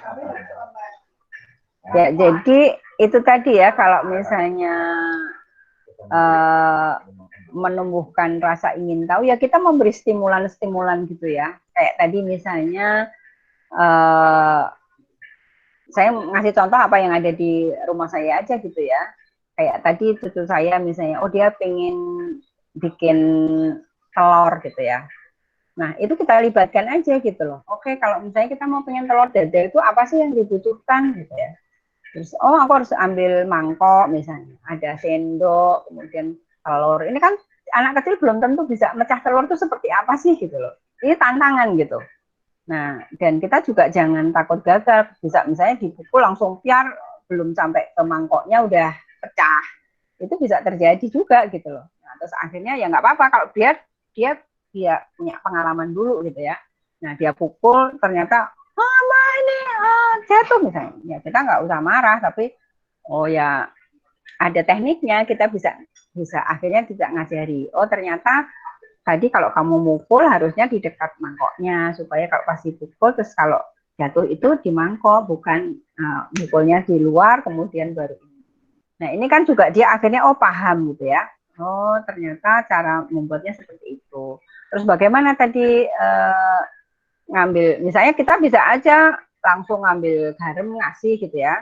Nah itu dia nggak belajar apa-apa. Jadi cara ingin tahunya tadi kan, oh dikasih apa supaya oh dikasih garam seberapa. Nah tadi secimit kamu bisa ngambil dari ininya. Nah jadi proses dialog dan melibatkan, nah ini akhirnya membuat dia jadi rasa pengen tahunya muncul gitu ya, karena dia punya pengalaman, terus akhirnya dia bangga juga, oh ternyata bisa. Terus menyalakan kompor seperti apa ya, kalau misalnya menyalakan kompor, kalau bagi kita orang dewasa kan mungkin udah nggak masalah, tapi anak-anak kan, oh dia nanti kalau di ini ada apinya dan seberapa besar kecilnya. Nah ini hal-hal yang kecil yang mesti dipahamkan, tapi enjoy gitu loh sambil bermain. Jadi dia kan tadi punya percobaan gitu ya, bisa ngocok-ngocok, bisa ini, terus bisa menuangkan, bisa menyalakan kompor, bisa memasak dengan teflon, itu sangat luar biasa itu. Dan itu saya amati itu akhirnya, dan itu diulang-ulang kan. Terus tadi ada ditambah merica, dia bilang, aku udah berani loh, berani dengan pedes gitu loh, dengan merica ya. Dan dia juga tahu tentang merica, akhirnya dia juga bisa di dapur bisa eksplor apa aja, misalnya oh merica itu yang baunya seperti apa, bentuknya seperti apa, oh bisa ini kalau misalnya oh ini udah karena ini udah dibubuk gitu loh, karena nggak bisa kalau misalnya dikasih merica yang utuh dimasukkan ke telurmu, nggak bisa, tapi ini harus dihancurkan. Cara menghancurkannya dengan apa? Nah, bisa dengan manual, dengan diulek, tapi sekarang ada alat juga, bisa misalnya dengan mesin. Nah, hal seperti itu. Jadi kita libatkan ke kegiatan sehari-hari, tapi itu dimaknai. Nah, itu sehingga anak punya keingintahuannya akan terus-menerus. Karena memang usia dini itu rasa ingin tahunya masih kuat ya. Jadi ada masa, kalau Ki Hajar mengatakan itu masa wiroto, masa yang banyak bertanya, masa yang banyak bergerak gitu. Nah, ketika dilibatkan ini kan dia juga gerak dan dia merasa diakui, dihargai gitu loh. Oh, aku bisa, aku ini. Nah, sehingga dia rasa percaya dirinya juga muncul gitu. Kalau kita ketakutan, jangan, ini nanti kompor ini bahaya, ini nanti kamu bisa kena api apa. Dia jadi nggak berani, tapi dikasih tahu caranya. Oh, ini diputar sampai bunyi cedip. Kalau misalnya mematikan itu sampai nanti bisa bunyi cedip. Nah, ternyata dia tadi belum bunyi, berarti harus diulang lagi gitu ya. Kalau belum itu gasnya masih keluar terus. Jadi hal-hal yang kayak gitu, anak bisa punya pengalaman yang nyata dan itu memang kita membutuhkan kesabaran yang luar biasa. Maka ada peribahasa bahwa anak adalah jembatan menuju surga. Nah, karena itu tadi, kalau sebagai orang tua itu ya kita menggambarkan diri kita, kalau aku jadi anak seperti apa sih yang ingin aku pengen diperlakukan seperti apa. Nah, ketika kita sudah bisa menempatkan diri seperti itu, nah itu kita akan bisa menuntun anak kita. Itu Mbak Reni. Iya, Mbak Reni. Mudah-mudahan menjawab ya Mbak Reni. Nah, ini saya Mbak Reni komentarnya adalah pelibatan dan pemaknaan pada kegiatan, menggarisbawahi ini Mbak Reni. Ya, oke. Ya. Kemudian tadi soal penilaian Bu, ini saya jadi ingat yang terlewat dari Mas Waluyo. Mas Waluyo ini menanyakan bagaimana penilaian untuk anak-anak yang istilahnya naik tingkat kalau di Salam Bu.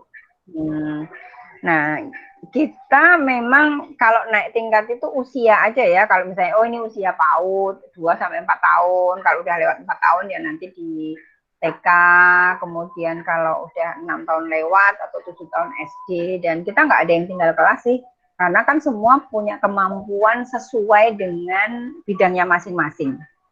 Nah, jadi kita nilainya naratif dan kita lihat dari keseriusannya dia, keaktifannya, kedorongan rasa ingin tahunya, dan sikapnya dia gitu ya. Itu kita tuliskan di situ, dan kalau memang apa yang sudah dia tekuni tapi dia belum bisa menguasai, ya kita mengupayakan gitu ya.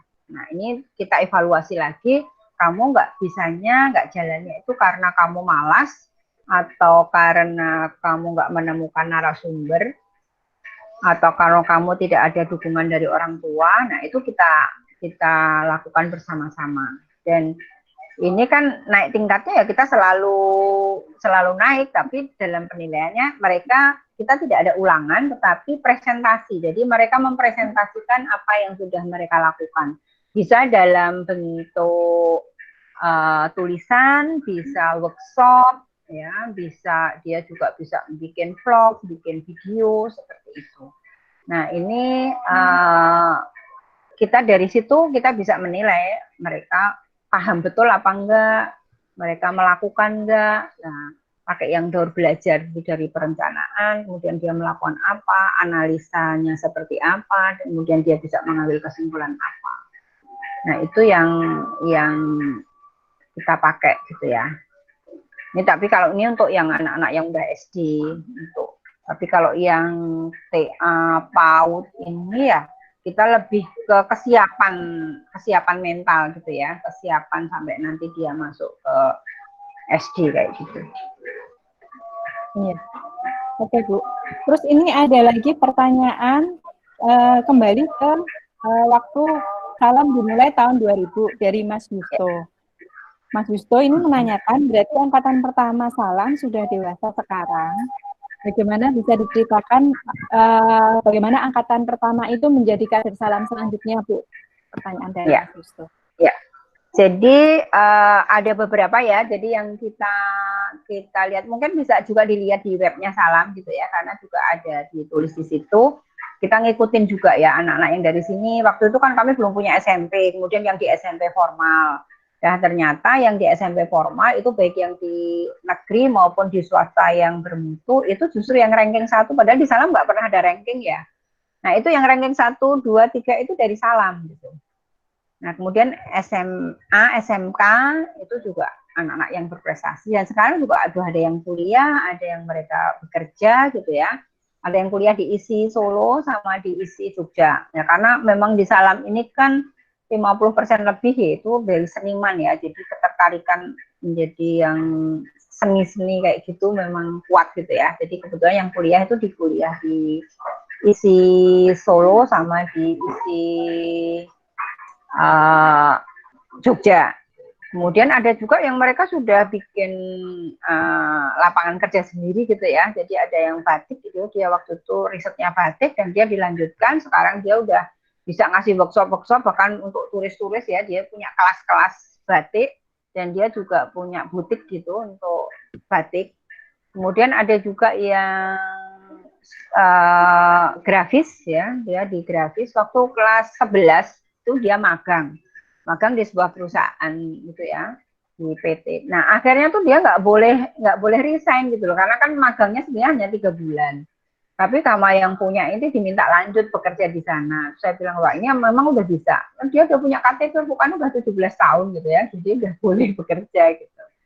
Nah bekerja, tapi kemudian sekarang dia bahkan membuat sendiri gitu ya. Jadi dia udah punya brand sendiri gitu ya, akhirnya mandiri. Dan bahkan kemarin juga yang SMA itu mereka sudah membuat surat keputusan sebelum COVID itu ya, mereka nggak mau ikut ujian dan dia udah menetapkan diri dengan passionnya dia udah meyakini dia bisa belajar tanpa dia harus kuliah kayak gitu. Nah ini macam-macam gitu ya. Jadi kemudian kalau yang di Lawen kan kami udah dari tahun 88. Nah alumninya sekarang udah mereka juga banyak yang jadi guru, memang. Kemudian dia jadi promotor apa ya, semacam yang memotori gitu ya kegiatan-kegiatan di kampung. Bahkan yang COVID-19 ini yang menjadi garda depan itu ya teman-teman kami yang dari alumni Salam gitu. Mereka sekarang punya komunitas namanya Anani 29. Nah itu alumni Salam. Terus kalau misalnya ini bisa mengikuti juga, mereka punya Facebook yang ya, Tarbiyah Cinta itu ya, mereka bikin musik sampai alat musiknya bikin sendiri. Dan itu mereka memang kiblatnya ke Kiai Kanjeng gitu ya. Jadi dan kemarin udah disetujui sama Mbah Nun juga, sampai dikasih bonang sama Mbah Nun. Ini juga kalau teman-teman bisa mendengarkan nanti di Facebook ada itu yang kelompok musik Tarbiyah Cinta. Nah itu juga alumni Salam, sampai alat musiknya mereka membuat sendiri. Wow, ya artinya bahwa bagaimana mereka menjadi dirinya sendiri itu penting gitu ya. Dan itu ternyata dampaknya luar biasa.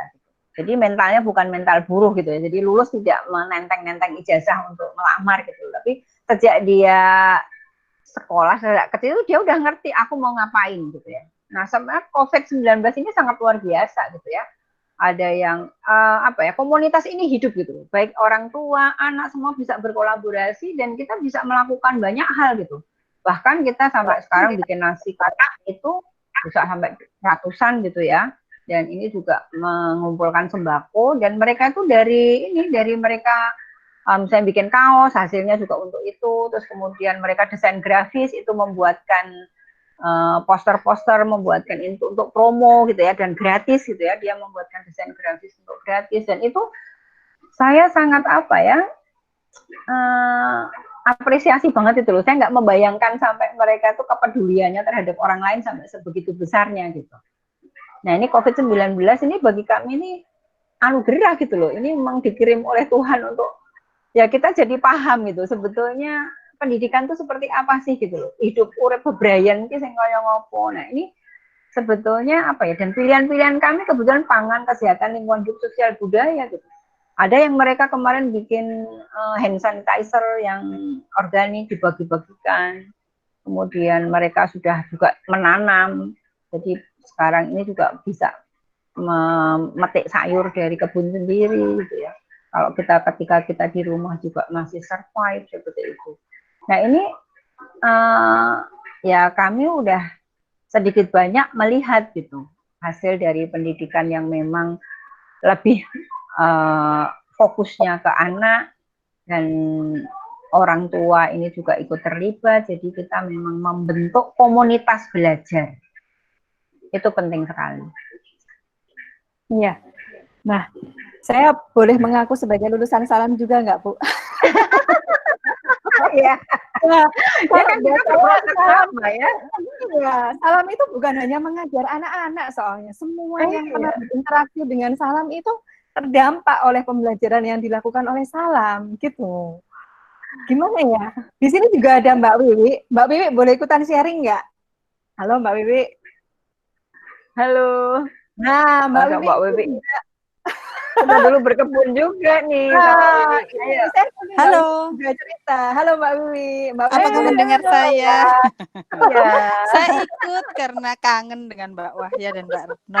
Maka aku bilang, Mbak aku ikut tapi tak diem aja. Sharing dong, sharing. Oke, Mbak kalau Wiwi, boleh. silakan Mbak Iya, Wiwi. dulu saya itu udah 42 tahun. Mungkin sudah 20-an tahun yang lalu ya, Mbak Wahya ya, kita di pematang sawah seperti itu. Cuman satu hal yang ingin saya ceritakan di sini, dulu itu kan kalau sekolah-sekolah yang lain misalnya ada drum band atau marching band kayak gitu yang saya ingat. Terus Mbak Wahya cerita karena kan dulu saya tergabung juga dengan Nyai Kanjeng, jadi versi perempuannya Kiai Kanjeng, gamelan Kiai Kanjeng. Jadi saya yang dipanggil Mbak Wahya, ini piye ini anak-anak juga pengen seperti sekolah yang lain. Cuma kita enggak kemudian ikut membeli perlengkapan drum band ya karena dari kalangan anak-anak kampung ya Ibu ya waktu itu. Jadi bukan itu yang kita pikir, cuma bagaimana caranya kita membuat alat musik dari bambu. Karena kebetulan juga selain main musik, saya juga dulu di kampung ada kelompok kesenian seperti itu. Itu semacam reog menggunakan semacam bambu-bambu kecil seperti itu. Jadi saya ajarkan Mas Bram masih kecil, ada sekitar 4-5 anak. Jadi bambu itu dilubangin. Kita tidak berkegiatan di dalam ruangan waktu itu Bu karena kan suaranya nanti terlalu ribut gitu jadi kita di pematang sawah misalnya ada 4 anak jadi kamu mukulnya 2 kali yang satu mukulnya 3 kali yang satu mukulnya dalam 4 ketukan 1 kali ya itu enak didengar tapi intinya kan anak-anak ingin menyalurkan bakat seninya kan seperti itu jadi itunya tersalurkan dan perkembangannya meskipun saya jarang datang tapi kan saya lihat juga dari jauh lewat Facebooknya Pak Toto, Mbak Wahya. Saya bangga teman-teman bisa pentas sendiri kadang-kadang kan bikin pentas dan nggak terlalu yang rumit atau membutuhkan biaya banyak dan tetap anak-anak tetap bisa menyalurkan bakat seninya karena kan kalau saya konsennya di seni, musik, tari seperti itu. Jadi itu sedikit yang bisa saya sharing gitu Mbak Wahya, Mbak Retno. Sampai sekarang kita masih punya itu graduate gitu. Ya, syukur alhamdulillah ikut senang. Makasih Mbak Wiwi sharingnya. Iya, siap. Jadi saya mute lagi. Oke. Jadi kalau boleh mengaku saya dan Mbak Wiwi ini kita boleh pengen dibilang sebagai bagian dari keluarga besar salam gitu ya Bu ya. Mungkin suatu saat kalau ada reuni online keluarga besar salam gitu. Iya, saya ikut. Kita mau nimbrung gitu, pengen sharing bahwa apa yang kita dapat dari salam itu bermakna sekali dan membekas gitu ya. Saya yang hanya ke salam waktu awal-awal tahun itu pun gitu, buat saya apa yang ada di salam itu nggak pernah hilang sampai sekarang gitu. Jadi kemewahan kalau anak bisa berinteraksi dengan salam dan juga kemewahan kalau orang tua itu bisa mengenal salam lebih dekat lagi karena apa yang ada di salam itu nggak bisa dibandingkan dengan pembelajaran yang ada di tempat lain. Itu kalau buat saya ya Bu ya. Bu, ini ada pertanyaan lagi nih, satu lagi. Kalau ini terkait dengan situasi sekarang, bagaimana kalau anak-anak lebih suka main game dan tidak tertarik dengan hal-hal yang terkait misalnya seni budaya, terus lingkungan hidup dan hal-hal yang tadi dijadikan bagian dari pembelajaran anak gitu Bu. Iya. Ya karena kalau di salam itu anak-anak biasa aja juga jarang banget sih ada satu dua yang main game. Tapi kan karena kita, apa ya, anak-anak tuh lebih banyak interaksi gitu ya, lebih banyak melakukan sesuatu gitu ya, banyak pilihan-pilihan gitu. Dan kadang-kadang HP itu misalnya orang tuanya aja kadang kalau nelpon gitu kok nggak diangkat-angkat, terus nelpon saya, apakah masih di salam ya? Oh, tak telepon dari tadi tuh kok nggak diangkat, karena teleponnya di dalam tas gitu ya. Jadi di sini tuh nggak maniak sih, nggak maniak game gitu ya. Dan karena ada kesepakatan, TV aja nggak semua orang punya TV gitu. Orang tua salam tidak semuanya punya TV gitu ya. Jadi game mungkin ada satu dua sih, tapi nggak apa ya, hampir anak-anak di sini sebagian besar mereka kalau libur juga mereka biasanya camping gitu lah. Jadi itu, dan sekarang ini hampir semua anak disibukkan untuk ikut apa ya, bakti sosial, ikut kegiatan orang tuanya gitu ya. Mereka ada misalnya yang dagang di Malioboro tadinya, karena Malioboro tutup, kemudian dia punya, dan kreatif gitu loh. Jadi kan kita punya grup yang akhirnya saling apa ya, ini jual apa. Jadi kita juga komunitas ini bisa saling menghidupi. Dan anak-anak itu biasanya ikut aktivitas orang tuanya gitu. Ada yang di gereja, ada yang di masjid di kampung gitu ya, bikin nasi kotak kayak gitu-gitu. Jadi jarang gitu loh yang kita dengar, anak itu kok cuma nge-game diem aja gitu. Dan anak-anak biasanya memang aktif sih, lebih banyak aktif karena selalu memang prosesnya di sini kan anak selalu dilibatkan ya bersama orang tuanya gitu. Dan juga orang tua di Salam ini kan sebagian besar yang tadinya kerja kantoran juga pada resign dan menciptakan pekerjaan sendiri. Itu yang sangat luar biasa gitu. Jadi juga yang biasanya kerja kantoran lebih banyak malah ibu-ibu gitu ya, yang bapak-bapak itu yang tadinya kantoran mereka pada resign dan mereka punya lapangan kerja sendiri gitu. Dan sekarang ini juga cepat banget, yang tadi tak bayangkan, yang dia tadinya punya usaha ini yang akhirnya karena COVID ini berhenti, ternyata mereka langsung punya usaha baru apa kayak gitu ya. Jadi apalagi yang mereka punya pegawai banyak di rumah yang akhirnya harus berhenti, misalnya yang kafe, kopi atau apa. Tapi cepat banget sekarang juga punya usaha baru yang apa gitu, yang jadi apa ya, dan anak-anak sebagian terlibat, dan orang tua itu selalu ya, kalau di Salam memang anak dan orang tua itu dekat gitu ya. Jadi yang maniak game itu saya belum dengar sih. Jadi ya, di Zoom deh. Ini karena mereka semua aktif dan aku ikut juga gitu loh. Misalnya cucu saya kan ini 2 gitu ya, dan juga anak saya fasilitator dan juga memfasilitasi kelas online yang Bram itu megang kelas 4 dan dia mementori 5 anak. Akhirnya sekarang selama COVID ini semua gitu ya, tidak dibagi 5-5 tapi 3 fasilitator memfasilitasi, dan ini asik saya tiap hari mereka anak-anak tuh melaporkan, berarti kan misalnya dia melaporkan ini mau presentasi. Jadi sekalipun COVID mereka juga tetap menyetorkan tulisan, menyetorkan kerjaan, terus kemudian kalau ada diedit dikembalikan, dan ini cepat sekali. Berarti kan dia memang aktif toh, nggak ngegame terus gitu loh. Ya, dan di situ kalau ngegame itu diceritakan, aku hanya ini aja untuk menghilangkan kejenuhan gitu loh mungkin, tapi sebentar, dan dia tetap bisa terpantau. Nah ini malah rutin, katanya setiap malam itu mereka ada WA group gitu ya. Nah terus juga yang indah ini kan di SMP, dia pegang kelas 1, dan ini juga mereka risetnya jalan terus gitu. Bahkan kapan itu kami ada anak nganter soto ke sini karena ternyata dia risetnya masak soto, jadi dia masak sekalipun di rumah dia juga tetap sendiri gitu ya. Terus kami dianterin ke sini gitu ya, ini hasil risetnya gitu. Terus ada yang bikin apa sih kayak manik-manik atau apa gitu. Jadi nggak ada laporan yang hanya nge-game aja gitu loh. Nggak menemukan, semoga aja tidak terjadi. Iya. Sebelum terlambat, mungkin soal main game di HP itu, orang tua atau orang dewasa lainnya yang di dekat anak itu sebetulnya sudah bisa melihat ya, kalau misalnya ada tanda-tanda anak nggak tertarik dengan banyak hal lain dan mulai tertarik dengan HP. Kalau menurut saya sih kemungkinan karena dia agak kurang interaksinya dengan orang tuanya misalnya ya, sehingga tidak cukup mendapat feedback, respon atau tanggapan untuk apa yang tadinya jadi minatnya dia gitu. Nah itu kemudian terus membuat si anaknya jadi pasif, terus akhirnya ya sudah dia memilih sesuatu yang lebih kelihatannya lebih menyenangkan buat dia gitu. Kadang-kadang awal problemnya begitu sih kalau saya lihat ya. Dan kadang-kadang kan orang tua itu menemani tapi ya sekedar hanya menemani secara fisik gitu ya. Jadi mereka asik sendiri gitu ya. Nah akhirnya juga anak punya keasikan sendiri. Nah sebetulnya kalau di kami kan bagaimana orang tua yang bersama-sama ini benar-benar memang mendampingi gitu.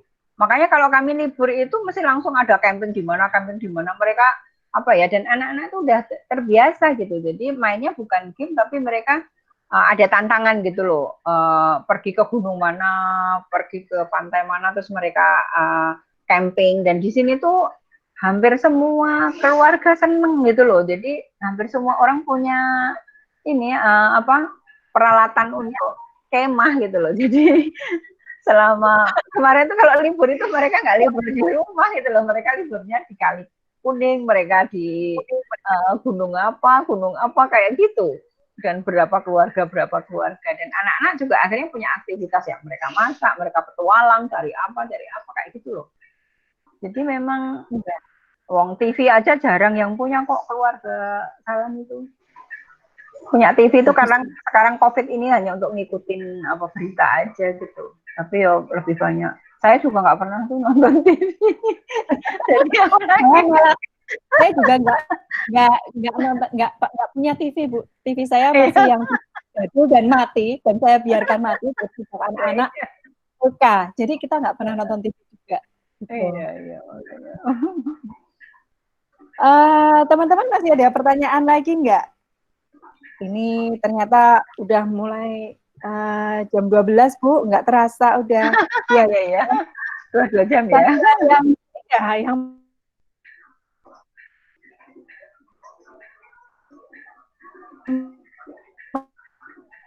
life skill ya, kalau boleh dibilang, sama kepekaan sosial. Ini 2 hal yang menurut saya benar-benar jadi pembelajaran yang kita dapat kalau kita bergaul dengan Salam. Saya melihat kalau di zaman sekarang, di zaman COVID, kan semua orang yang tinggal di rumah itu akhirnya kembali pada 2 hal ini.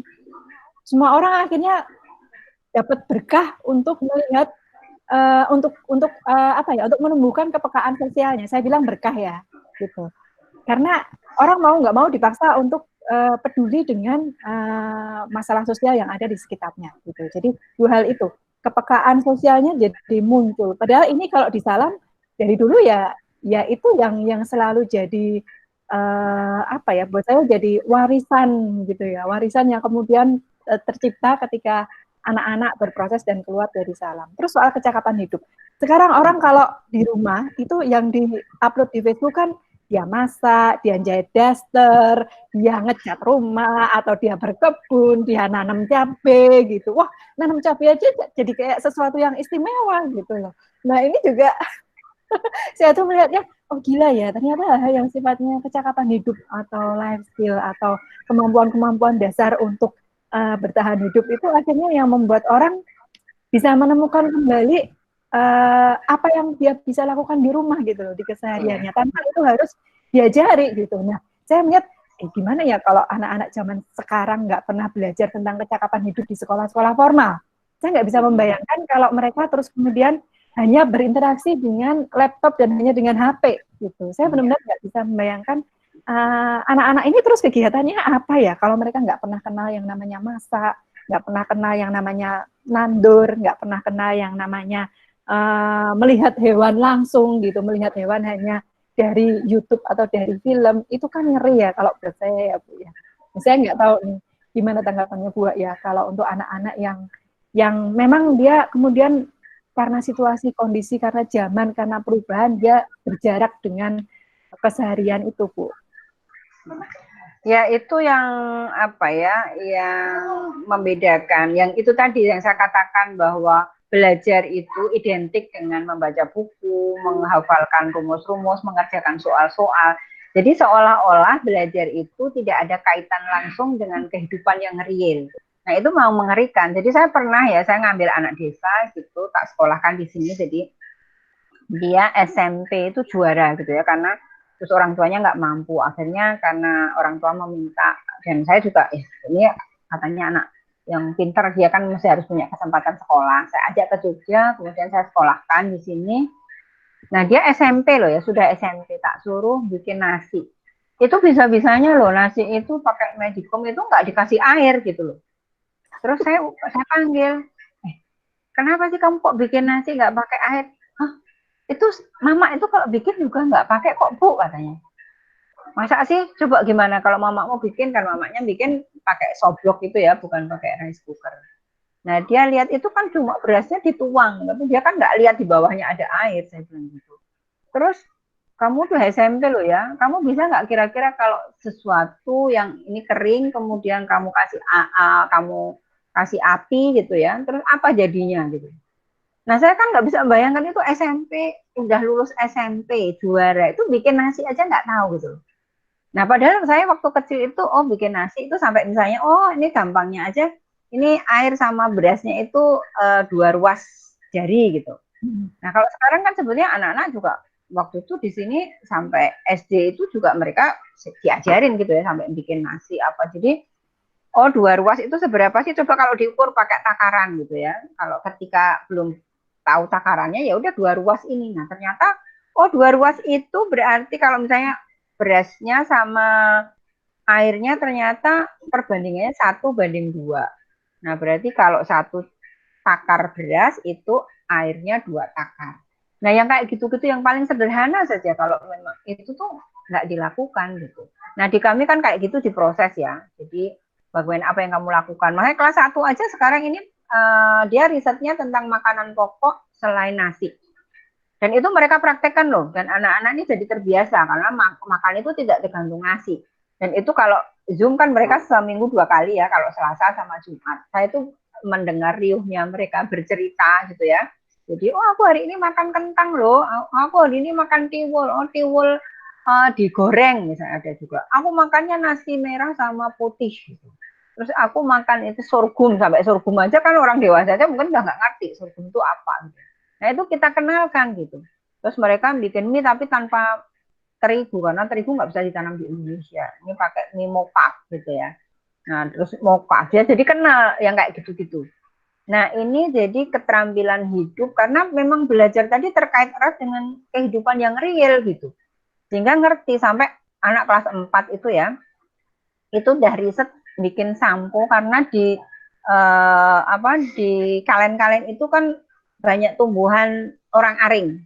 Nah dia punya ide membuat sampo padat dari orang aring, dan tak carikan narasumber dan berhasil gitu, dia bikin sampo dari orang aring. Nah jadi karena kan di sini riset dan melakukan gitu ya, dan mereka dan juga akhirnya kami apresiasi gitu ya, sampai ada mocap, ada sabun, ada sampo, itu semua kita yang produk sendiri gitu ya, sampo dari. Nah ada anak dari Ambon yang sekarang SMA di tempat saya, dia ketika pulang ke Ambon dan pulang ke sini lagi dia menangis gitu loh. Kenapa? Kak tanya, tapi kamu masih kangen kok nangis?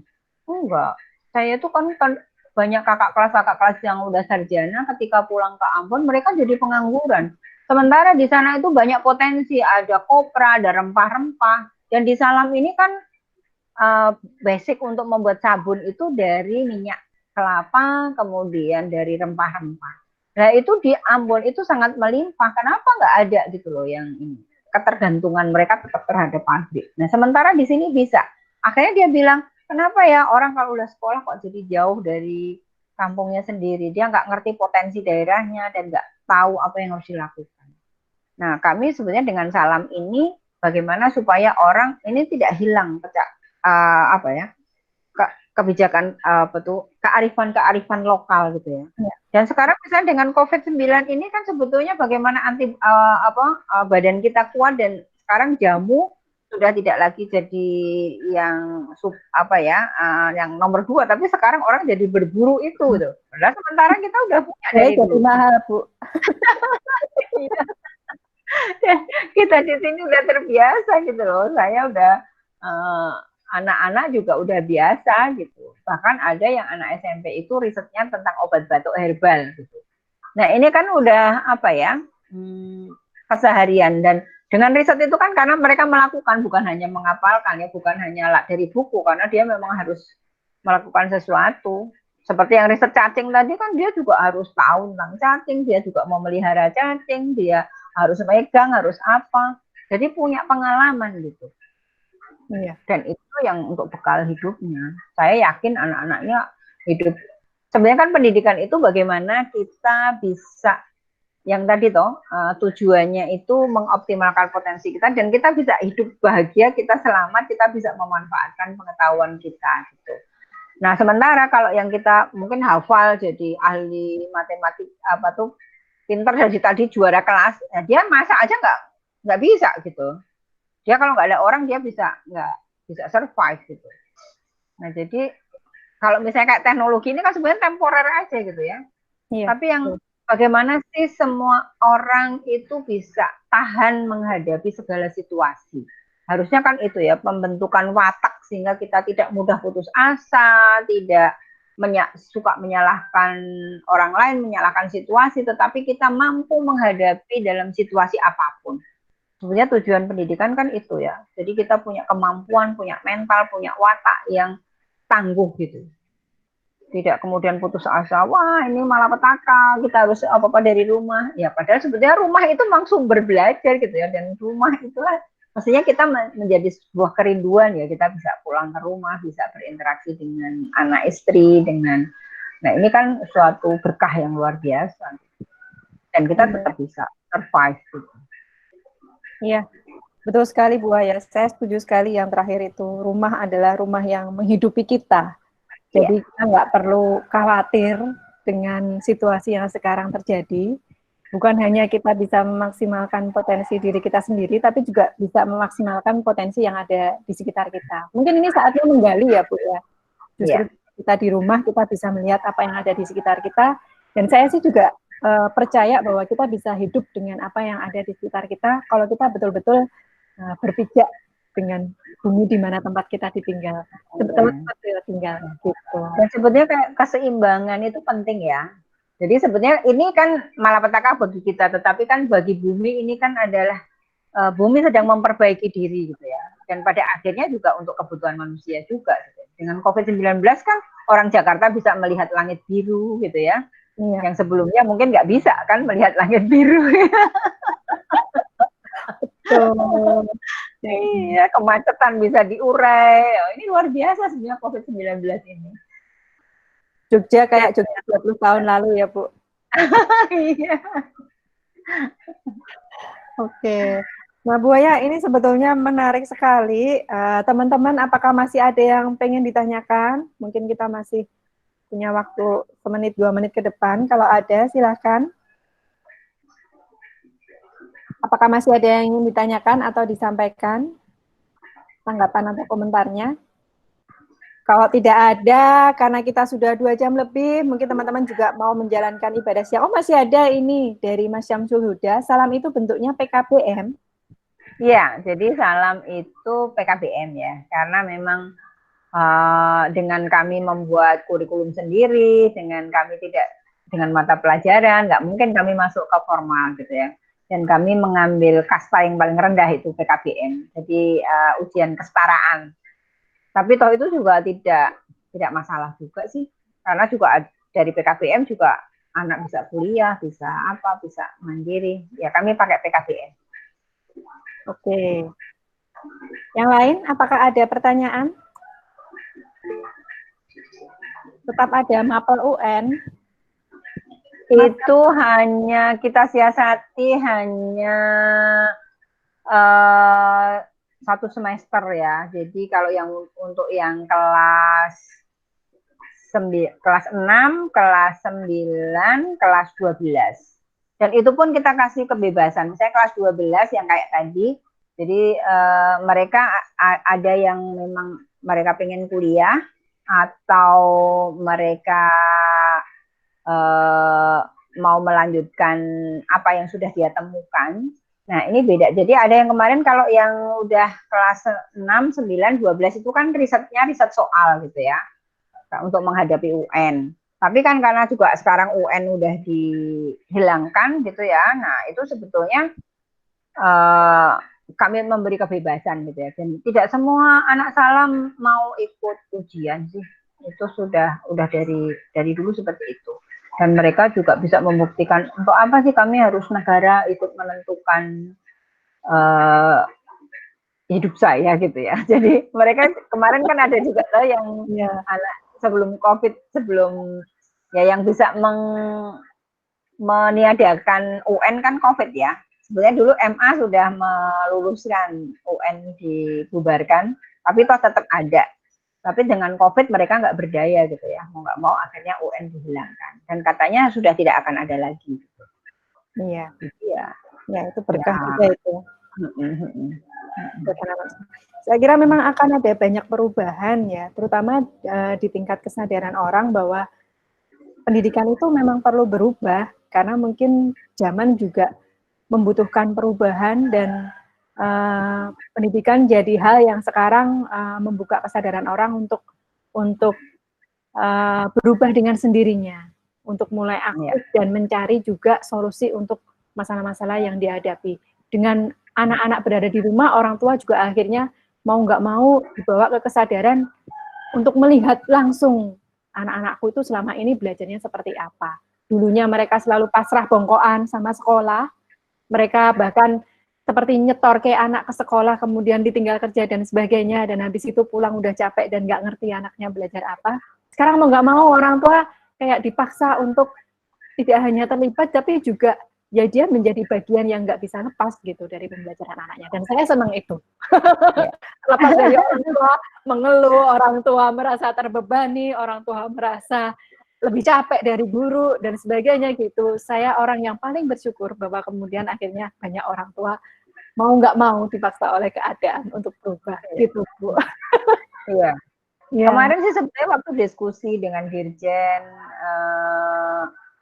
dengan Dikdas ya kemarin itu sudah mengatakan sih sebetulnya juga akan berubah gitu ya dengan situasi seperti ini. Karena juga misalnya orang guru-guru yang seusia saya mungkin juga di depan laptop, di depan ini juga nggak tahan juga matanya, nggak mungkin juga nggak seterampil yang anak-anak muda gitu. Itu seksaan juga gitu ya bagaimana mereka belajar online kayak gitu. Nah ini kan aneh menurut saya gitu loh, maksud belajar itu kan kebutuhan gitu ya, bukan datang dari luar gitu loh. Nah jadi kan, dan sekarang ini kan sebetulnya juga kalau dia pengen kan sekarang udah mereka ada Mbah Google, ada YouTube, ada apa, dan ada akademi apa yang online ya, kalau hanya pengetahuan gitu ya. Nah oleh karena itu memang peran keluarga ini sebagai pendidik yang utama itu yang sangat luar biasa. Kalau pengajaran menurut saya sekarang pengajaran harus memang berubah gitu kan. Nah, pengajaran itu kan hanya bagian kecil dari pendidikan. Nah, itu kalau pengajaran kan bisa diwakili oleh Google, oleh apa. Tapi pendidikan harus berjalan terus gitu. Makanya orang tua itu jadi pembimbing, pembombong, dan pemomong gitu ya. Harus berfungsi itu gitu. Iya, betul. Teman-teman, mau nggak mau ini kita harus mengakhiri pertemuannya karena sudah masuk jam ibadah juga untuk sebagian teman-teman yang mau menjalankan ibadah. Makasih banyak Bu Aya untuk semua sharingnya, itu sangat berharga dan ini juga direkam. Teman-teman nanti yang menginginkan rekamannya saya bisa langsung kirimkan melalui email dan semoga juga rekamannya cukup bagus kualitasnya untuk ditayangkan di YouTube. Rekaman yang sebelumnya diskusi dengan Pak Toto juga saya upload di YouTube, bukan apa-apa tapi karena saya merasa ini terlalu sayang gitu kalau hanya kita berdua yang ngomongin dan nggak ada orang lain yang tahu, itu buat saya sayang gitu. Saya pengen merekam itu semua dan menghadirkan semuanya di banyak channel yang membuat orang akan makin bisa banyak menjangkau ide-ide seperti ini gitu sih. Nah, mudah-mudahan nanti teman-teman bisa melihat tayangannya juga di YouTube. Dan terima kasih untuk semua yang sudah terlibat. Terima kasih untuk Bu Aya. Saya doakan kita sehat dan mudah-mudahan ada kesempatan untuk bisa diskusi lagi. Amin. Selamat siang dan terima kasih.